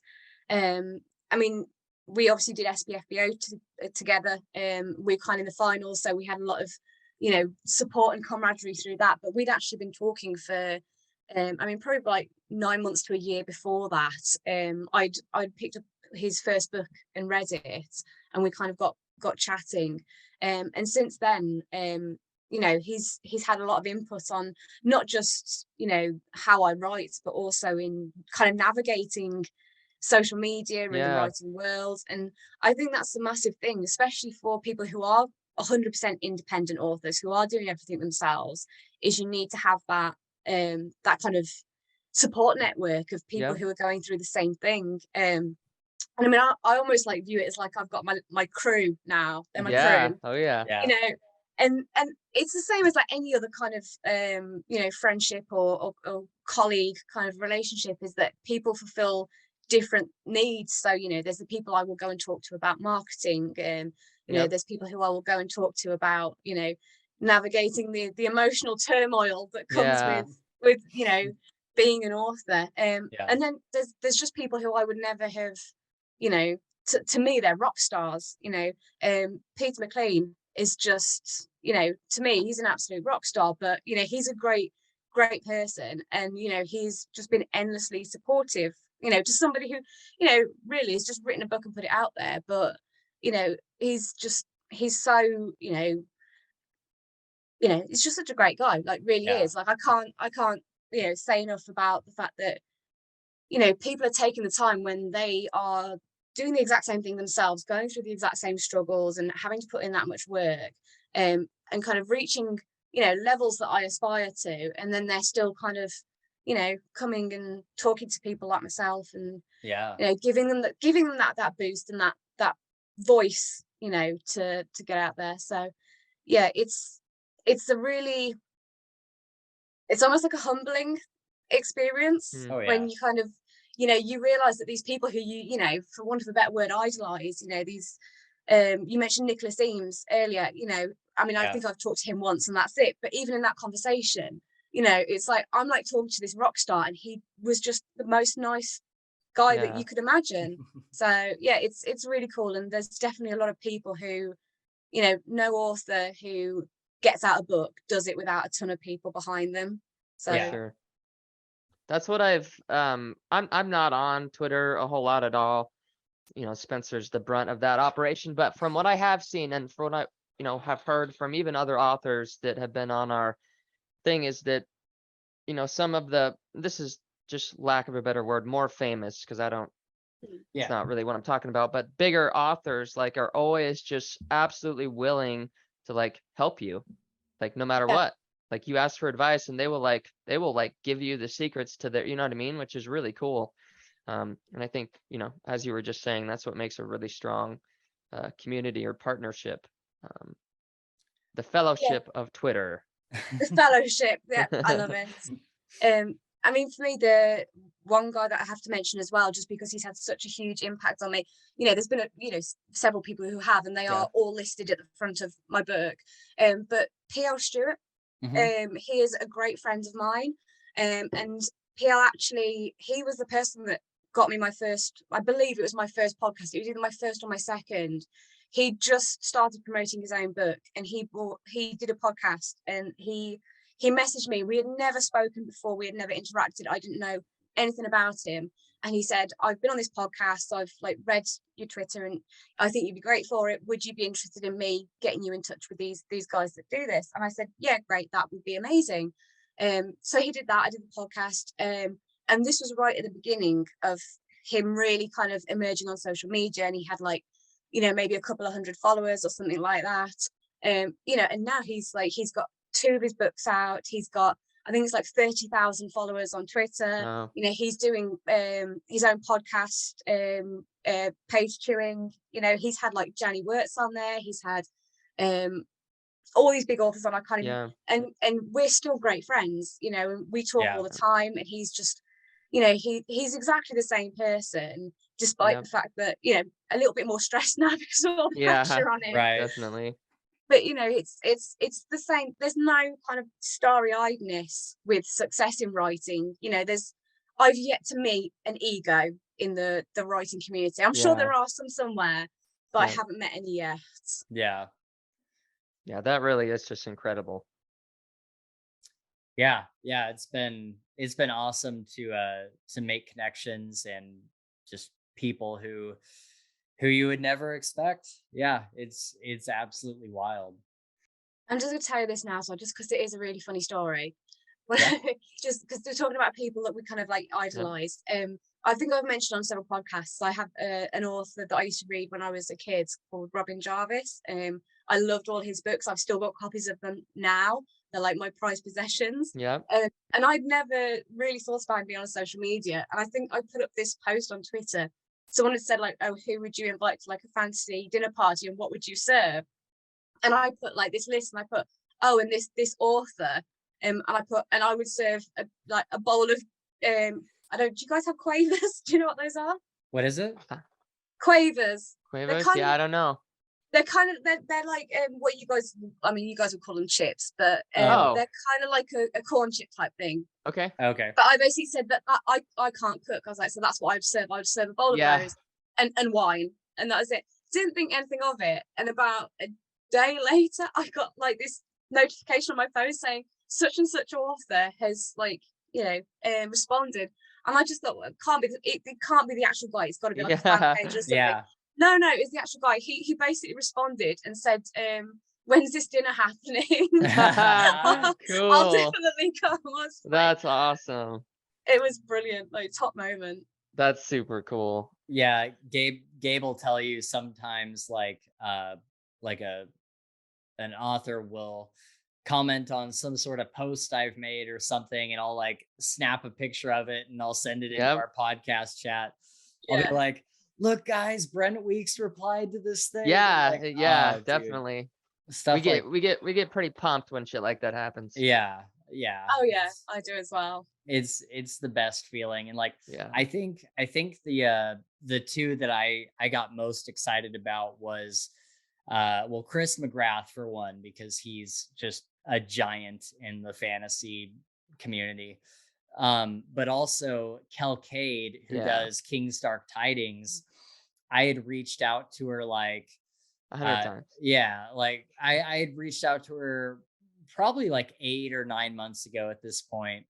And I didn't hear from her for 6 months. And so I assumed either she doesn't want to do the podcast, or maybe her agent handles her Twitter or something.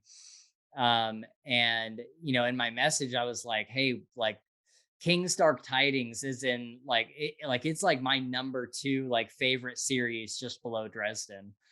And so I was like, man, it would be an absolute honor if we could have you on the podcast. Didn't hear from her for 6 months. I kind of figured she just didn't want to do it or whatever. And then randomly, just one random day, I get this notification saying that she sent me a message, and I was like, what is this? And she's like, I'm so sorry. Like, I just don't, she's like, I don't like operate Twitter very well. Like, I don't like, I tend to not like answer a lot of my DMs, or I don't see them or whatever. She's like, but I would be absolutely like, yes, I absolutely want to do the podcast. Yeah. And I was like, That's oh, cool. yeah. Yeah. It was like this huge Yeah. moment. Took a screenshot of it, sent it into the podcast chat. I was like, you guys And then are we not were gonna believe freaking this. out. Yeah. Yeah. That was a wild moment. But so I did want to talk a little bit about so with the success of We Men of Ash and Shadow and Hand Boner, is have you been thinking at all about, like, do you want to stay self-published, or do you want to like send stuff in for trad published eventually? I mean, recently I've kind of been going a little bit back and forth on this, because I had got to a stage where I kind of wanted to maybe pursue a route where I wasn't having to do everything 100% myself, Yeah. whether that be trad or like a small publisher, or whatever it would be.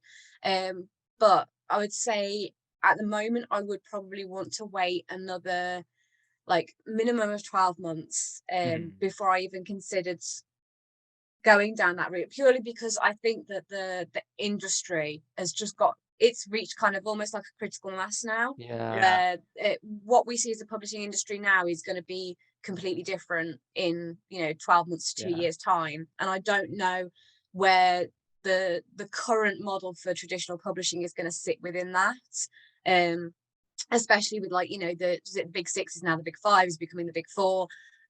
So really the window of opportunity is narrowing, Right. and I think potentially I may have missed that window. That Mm. doesn't mean that I won't necessarily look at other options, because I Yeah. think there will inevitably be different like mediums, different ways to put books out there that are coming out, because there's still obviously the market for them.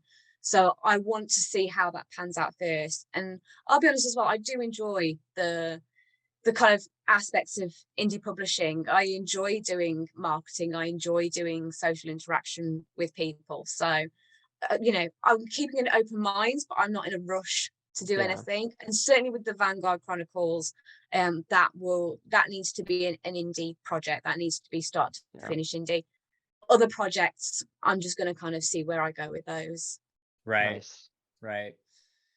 Yeah, that's got to be tough if, and like you said, more of these big publishing houses are kind of joining into one. And they're in the past, I don't know, maybe like 10 or 12 years or so, there's kind of been this big push for fantasy and sci-fi. It's more popular now than it's ever been before. But I wonder if, just like, we're starting to get a little burnt out on superhero movies. I wonder if there'll be a little bit of fantasy and sci-fi burnout. And I kind of wonder what the next thing will be.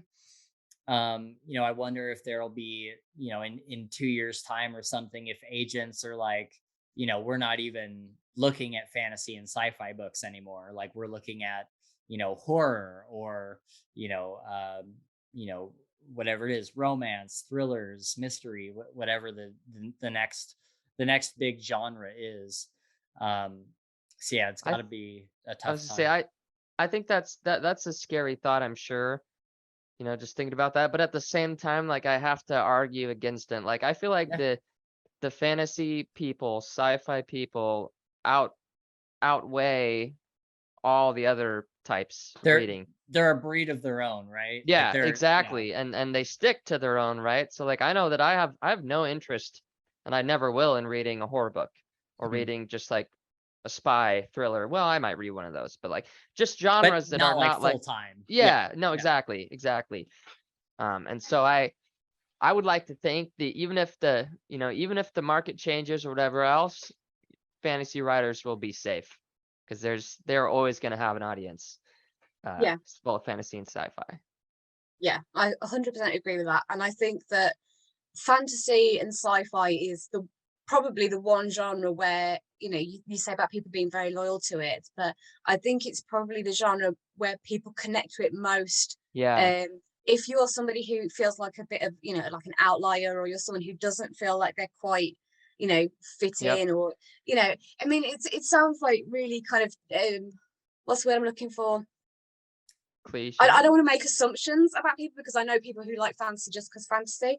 Sure. But I also know a lot of people that turn to fantasy because it's a way for them to connect, you know, with books that represent Yep. them, the way they feel. So I think, Right. you know, you look at, you know, you've got some kid who's getting bullied and picked on and doesn't feel like they fit in, and they turn to fantasy, and, you know, they get into, you know, Dungeons and Dragons and escapism and heroes and all this. You know, Right. you hear about that. You don't necessarily hear about, you know, these kids like going through hard times turning to, Yeah. you know, like, you know, cozy romantic mysteries, for example. Right. Yeah, You know, definitely. there's like a real connection there, I think, with Yeah. fantasy that, you know, you don't often find with other genres. But maybe that's me because I write fantasy. I don't No, I no, don't I totally Yeah, agree with that. it's true. Totally agree with that. Because that's what I did, man. When I Yeah. still to this day, when I'm, you know, depressed or sad or whatever else, like that's like my go-to. Just a little bit of an escape, right? Yeah. Yeah. Yeah.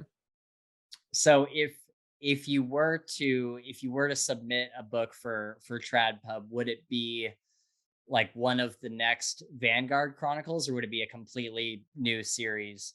Because I know there's a lot of self-pub authors that got traditionally published like halfway through a series. Um, but the thing that I've heard about that is I think they had to, I know it was this way with David Dalglish. He had to like retcon his earlier books because they were like, well, this, you know, and that's the thing about trad publishing too. That's got to be tough is, you know, they don't make every decision, but you certainly have more constraints on what you can write. And it's got to be I'm sure self-pub authors feel like, you know, you have all this freedom, but you're not like guaranteed to like sell books, right? So it's kind Yeah. of a Yeah, I mean, it's a 50-50 really. You're kind of, you're gaining on the one side, but then you're losing out on the other. You know, in terms of, you are kind of, if your book succeeds or your book fails, it's on you. But at the same time, if your book succeeds, it's also on you. So, you know, right. it's a good thing. In terms of trying to go traditional with Vanguard, I mean, I would say first off, I probably wouldn't want to anyway, purely because this book is very much close to me, and it means a lot to Yeah. me, and I don't know that I would necessarily even want anybody else kind of having that level of involvement, Yeah. certainly not at this stage where I'm kind of already 2/3 of the way through the series. Right. But also from a practical point of view, I just don't see that it would be feasible. I mean, I wish that I could sit here and say that I've sold enough copies to get the attention of a trad publisher, but, you know, the reality of it is that, you know, I feel very fortunate to have sold the number of copies I have.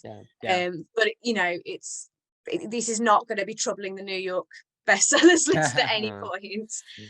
So I don't know that it would necessarily be something that, you know, a trad publisher would invest in, because at this point, you know, if you're looking at the difference between an indie author who's, you know, got, you know, a small following online and has you know, done reasonably well in the context of that social media bubble, compared Right. to some celebrity who's just come off Love Island and is writing a book about how to bake avocados, you know, or whatever it is they do, you know, marketing wise, we all know which one they're going to go for, you know. I think if I wrote something new, and, you know, I have got other books that I'm working on at the moment, I would possibly look at, you know, tentatively kind of putting out feelers to the trad publishing route, just to see. But again, I think with indie books, the great thing is that you get to write books that you want to write, not Yeah. that are necessarily marketable. Right. You know, because things go in trends, you know, that's the way of the Yeah. world, is the way of consumerism. So, you know, if you're not writing, you know, let's face it, a couple of years ago, if you weren't writing books about vampires and, you know, supernatural romance, then you probably weren't going to get as much attention Yeah. because, you know, that was the popular thing at the time, and that's just the way that it works. Right. With indie, you can kind of, you know, you can write a book that, you know, maybe nobody else would have, you know, necessarily put on the bookshelves in Waterstones or Barnes and Noble or whatever, but there's going to be like a huge dedicated fan base that you can find online. Right. So, you know, I think there's benefits to both, really. Yeah.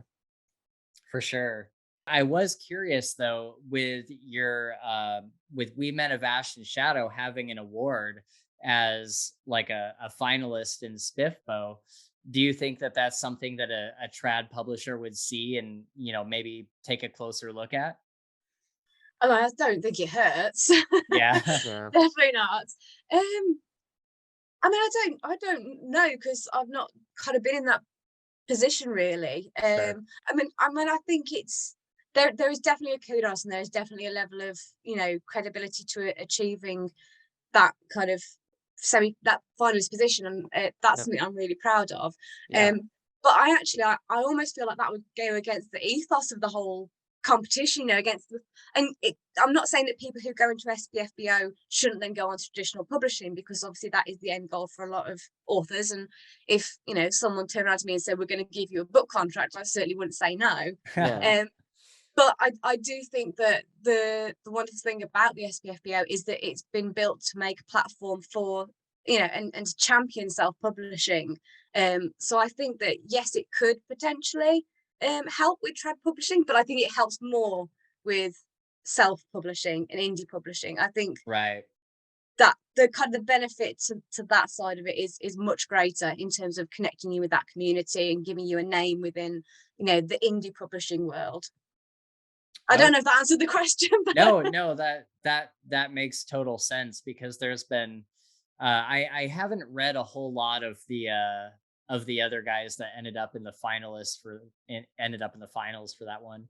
But I have definitely looked up like, you know, who was in the finals for SPIFFO 7, because, you know, obviously multiple reviewers have gone through those books multiple times, and people have kind of judged them and got them to this point where, you know, I'm sure I'm not the only reader who's like, I want to read like the best self-published books, and so then they go on to look at who the finalists are.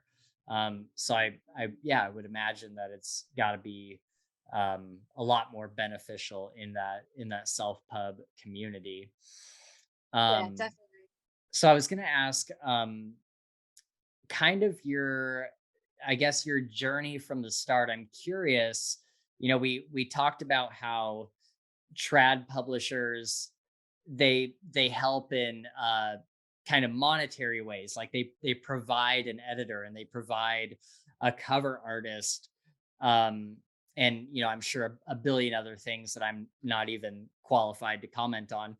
um what is it like as a self-published author trying to do that for the first time, and you have this great story in mind, and it's like, okay, now I need to figure out funding for an editor, I need to find beta readers, I need to get funding for a cover artist, an audiobook narrator, and I'm sure many people come into the self-publishing world with various levels of, you know, income that's already been acquired that they can use for that.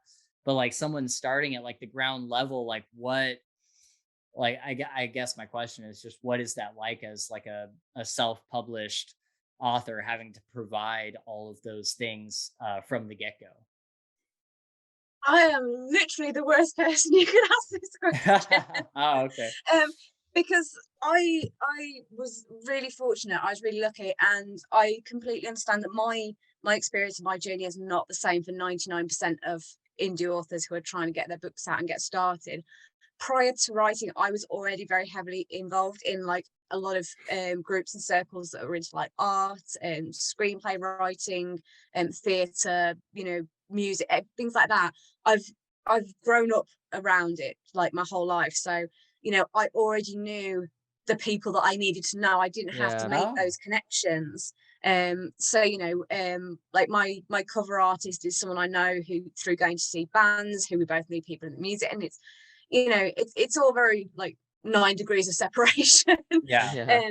But you know, starting out, that was really handy for me, and you know, I owe a lot of people a lot of gratitude, and you know, I'm sure at some point they'll all call in their favors, you know, and Yeah. I'll have to kill somebody, I don't know. Yeah. But I mean, in terms of you know, beta readers and people helping you with the general content of your book, I think again, this is where, you know, getting involved and engaged in the community really helps, and also that willingness to you know, to help each other. It's not a one-way street. So you know, I have people who I know, like writers, so I'm good friends with Jacob Sannox, who wrote Dark Oak books, Oh yeah. Sean Crow, who did Valhalla Steel, Bjorn Larson. You know, these are all people who, you know, routinely I will go to them and say, you know, I'm working on this piece, can you tell me what works and what doesn't work? And what is really nice about it as well is that we're all brutally honest with each other. Nice. But that's kind of the foundation of why we do it, is because we all know from our own work that we wouldn't want to put something out that didn't work, or Yeah. you know, wasn't complete. So we can feed back to each other and we can have that constructive conversation, but it's done in a way that feels, you know, really well supported. Yeah. So yeah, I think for new authors coming in, I think finding those people that you can establish that trust with, that you know, they can tell you the things that are wrong, they can tell you where you're misstepping, but still kind of understand where you're trying to go with the book, what you're trying to do with the characters. Yeah. That's a huge thing. If you can get that, then I think you've made a massive step forward. Nice. Nice. Well, I want to ask you if you have any other advice for people that are just starting to get into the kind of self-published world, people that are just starting to write their thing. But first, I want to ask. You mentioned Dark Oak. Should I read it? You should listen to the audiobook. Oh, okay. Is it grimdark or is it? It is. I mean, grimdark's difficult for me because what other people classify as grimdark, I don't necessarily. Sure. I mean, we talked about Brent Week's books earlier. Yeah, I got really confused because I said weeks earlier and it just confused me. I don't remember when I first started reading those books, and my husband said to me like, "Oh, you'll love them. They're like really dark. They're really, you know, like really intense." And I think I got about 2/3 through the first book, and I was like, "When is the darkness going to start?" Yeah. Because like my tolerance level, Oh, darkness is wow. so high, you know. Yeah. So a lot of people, So a little blonde girl getting her face shaved into 6 pieces wasn't dark enough. I don't necessarily that I don't think it's dark. I mean, I do think it's dark, but I just don't have that kind of reaction that a lot of people do. Like, I don't know. I think it says something about me, but Sure. anyway, I'm digressing. Yeah, listen to the audiobook of Dark Oak. It's done in a way that, I mean, I haven't listened to a huge amount of audiobooks, I'll be honest, but it's done in a way that I haven't heard an audiobook done before. So it's very like, there's like atmospheric sounds and like, oh, cool, things like that, and it worked really well. So yeah, Nice. I would recommend that. Okay, cool. So yeah, any advice for people starting to write or getting into self-published world? I mean, probably tons, but whether or not people should listen to it or not is another matter. I mean, honestly, I think that the most important piece of advice that I can give to anyone getting into this is that people will give you tons of advice until it's literally pouring out of your ears, nose, eyes, mouth, everything. Best thing that you can do is just learn how to filter and take what you need from the constructive criticism, the reviews, the comments that you get, the advice people give, because it is a saturated market in terms of people telling you how you should do things and what you should do. Yeah, there are rules that people expect you to follow, but at the end of the day, you have a voice that you want to use, and you need to use it the way that works for you. Whether people will then buy your book or not is never a guarantee, but you're better off putting out something that is your voice done in your way than following all the rules and not doing something that's, you know, what's the word? I don't want to say not legitimate. What's the word?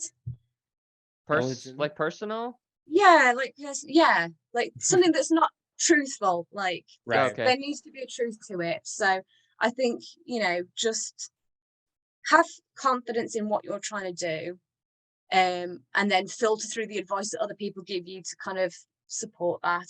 I have no idea what I'm talking about. Nobody should listen to me. No, that No, was it's actually great. that was good. Yeah, that's really solid. I think that filtering is probably an extremely important piece of, doing what you do, like filtering out, all the, because I'm sure you get some like bad comments, right? I think all the authors do, like, oh, this was terrible, and you're like, well, I know that it's not terrible, so like I'm just gonna Right. ignore that one or whatever else. And so yeah, that's got to be a massive piece of just like building up your self-confidence, getting to the level where you can, understand where you're at and what you're doing, and then not be swayed by like, everybody going nuts or whatever. Yeah. I think it essentially boils down to listen to what others are saying, but speak in your voice. Yeah, That's good. So wisdom for the day. Wisdom right. for the day. It was a good one.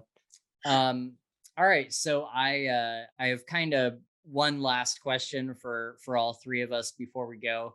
But I wanted to ask, is there anything else that you wanted to talk about the past couple of years, about your first couple books here as you've gotten into self-pub? Is there any last thing you'd like to discuss? I mean, there probably is, but you don't want this to be a 6-hour podcast. So I think really it's a nice opportunity for me because it's obviously my birthday party, so Yeah. I'm allowed to get emotional. That's right.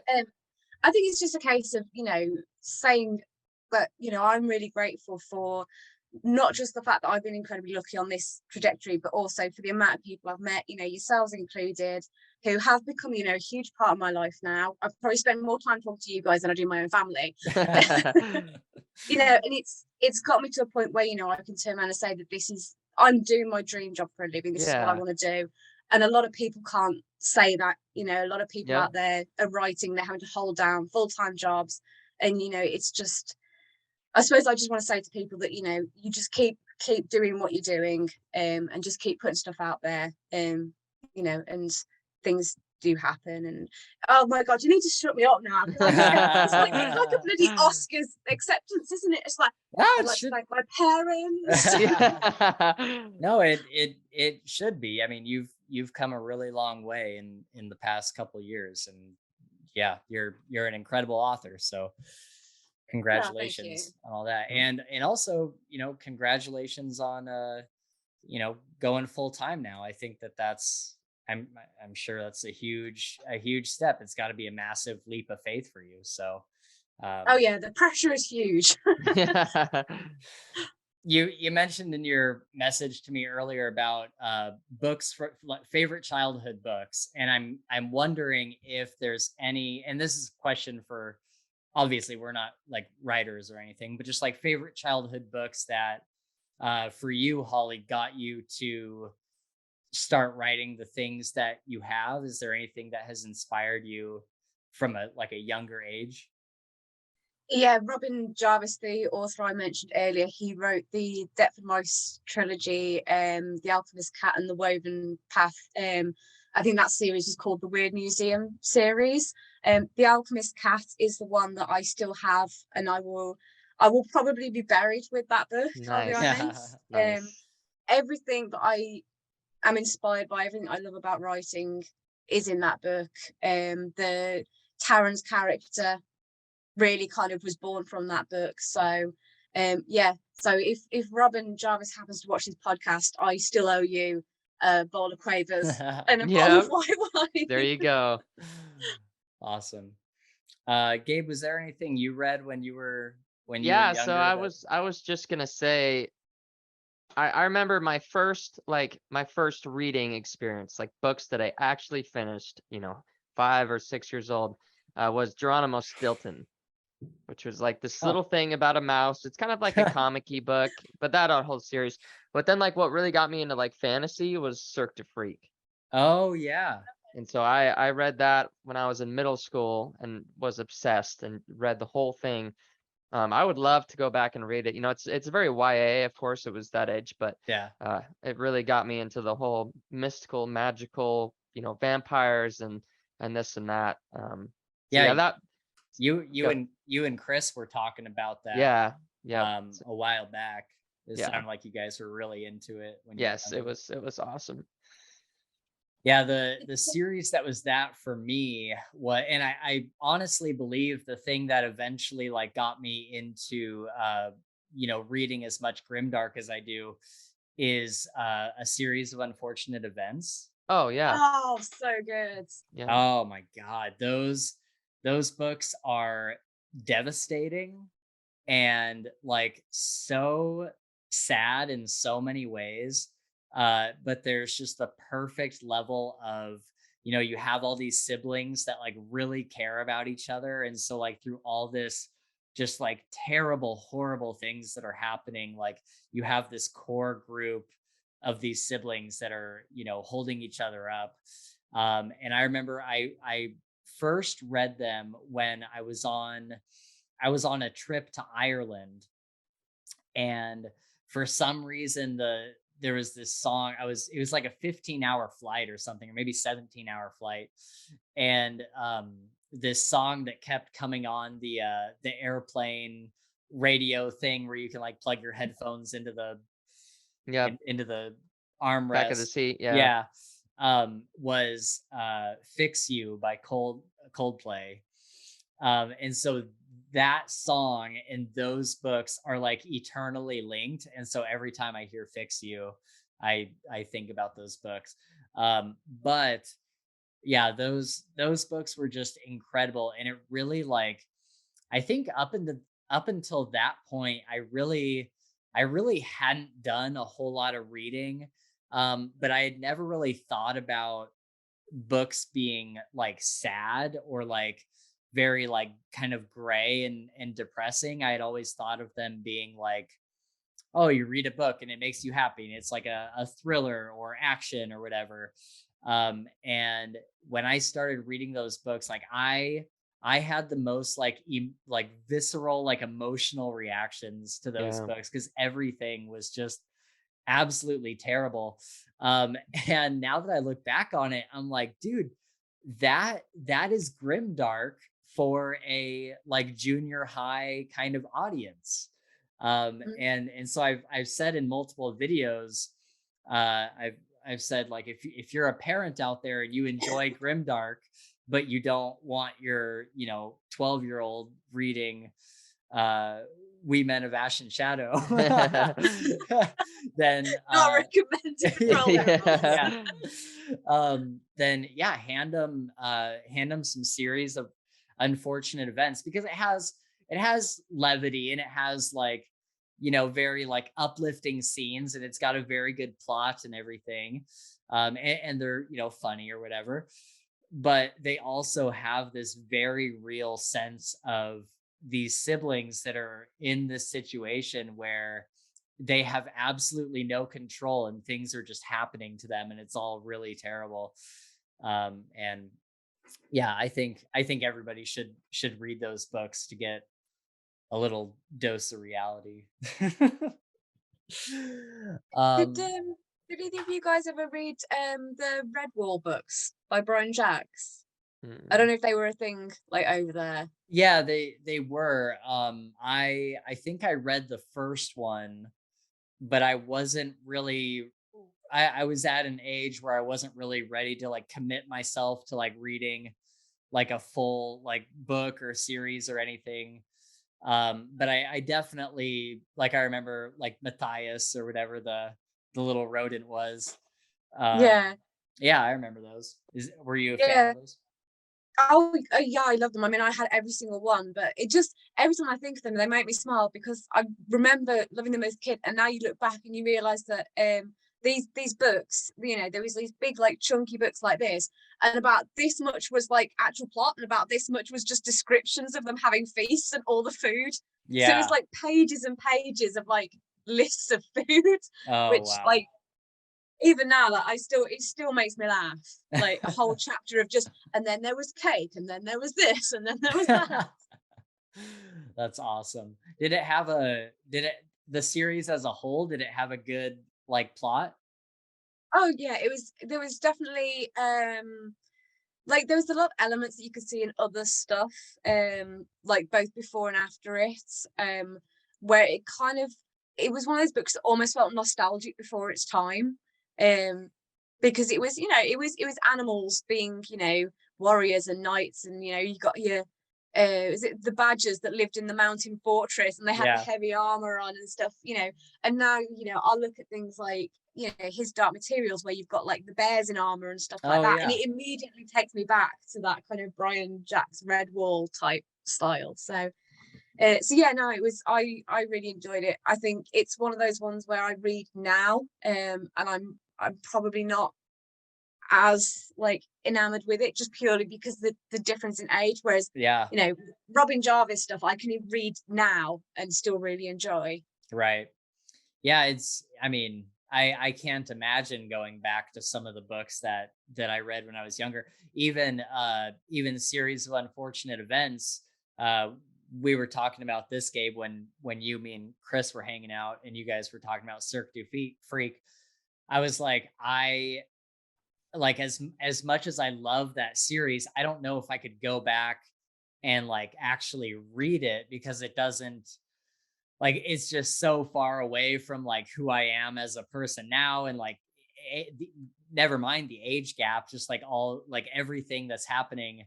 I have a hard time reading books with a younger protagonist in general. I couldn't imagine going and reading a book about 3 like children.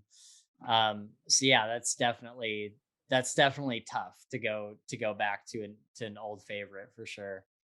All right, guys. Well, I have actually got to run to work in a little while here, so we are gonna wrap it up there, if that's all right with you guys. He's lying. He's just gonna eat the cake. That's what it is. Right. That's right. I'm just gonna down this whole thing. I've already taken some bites out of it during the podcast. Nice. All right, guys. Well, thank you so much for hanging out and just doing a fun, chaotic, off-topic podcast. I lost my train of thought multiple times, but we just kept rolling, and we made it happen. Made it happen. It's been, thank you for having me again. It's been absolutely a pleasure as always. Yes. Thanks for coming on, and congratulations on going full time now. I'm legitimately like super happy for you, and super excited to see what you do going forward with more time to write. Oh, thank you. We should make this a yearly thing. Yes. We should make it like my book birthday type thing. Yes. We'll think of a better name for it, but Yes. Well, leave that to Spencer. He'll have the most badass name before next year. Well, you can come on anytime you want to talk about writing, Holly. But it would be cool. I was going to do that too. I'll do that as well. It would be cool to have it's like tradition. Like on Holly's birthday, we do a show just about whatever. Not scripted. I think that'd be sweet. Be awesome. Let's make it happen. Let's do it. All right, guys, we are going to wrap it up there. Thank you so much for watching. Make sure you hit the like, subscribe, and the bell icons. Follow us on Twitter @FilesFantasy. Remember that every time you hit those buttons is another delicious bite of cake that I feed through the keyhole in Gabe's cage in my basement. So do the right thing. Do the right thing, please. As I've said for the last couple episodes, I'm not sure what our next episode will be. We're in talks with Mike's book reviews to do a thing. We're gonna have the Legendarium on soon to do a Creators Corner episode, or Craig from the Legendarium. And we're talking with Nicholas Eames to get an interview. So just keep your eyes peeled. We'll have great content coming for you soon. Until next time, guys, we'll see you in the next video. Have a great day. I felt like that was lame. It's okay though. This is non-scripted, dude. You didn't have time to type it up.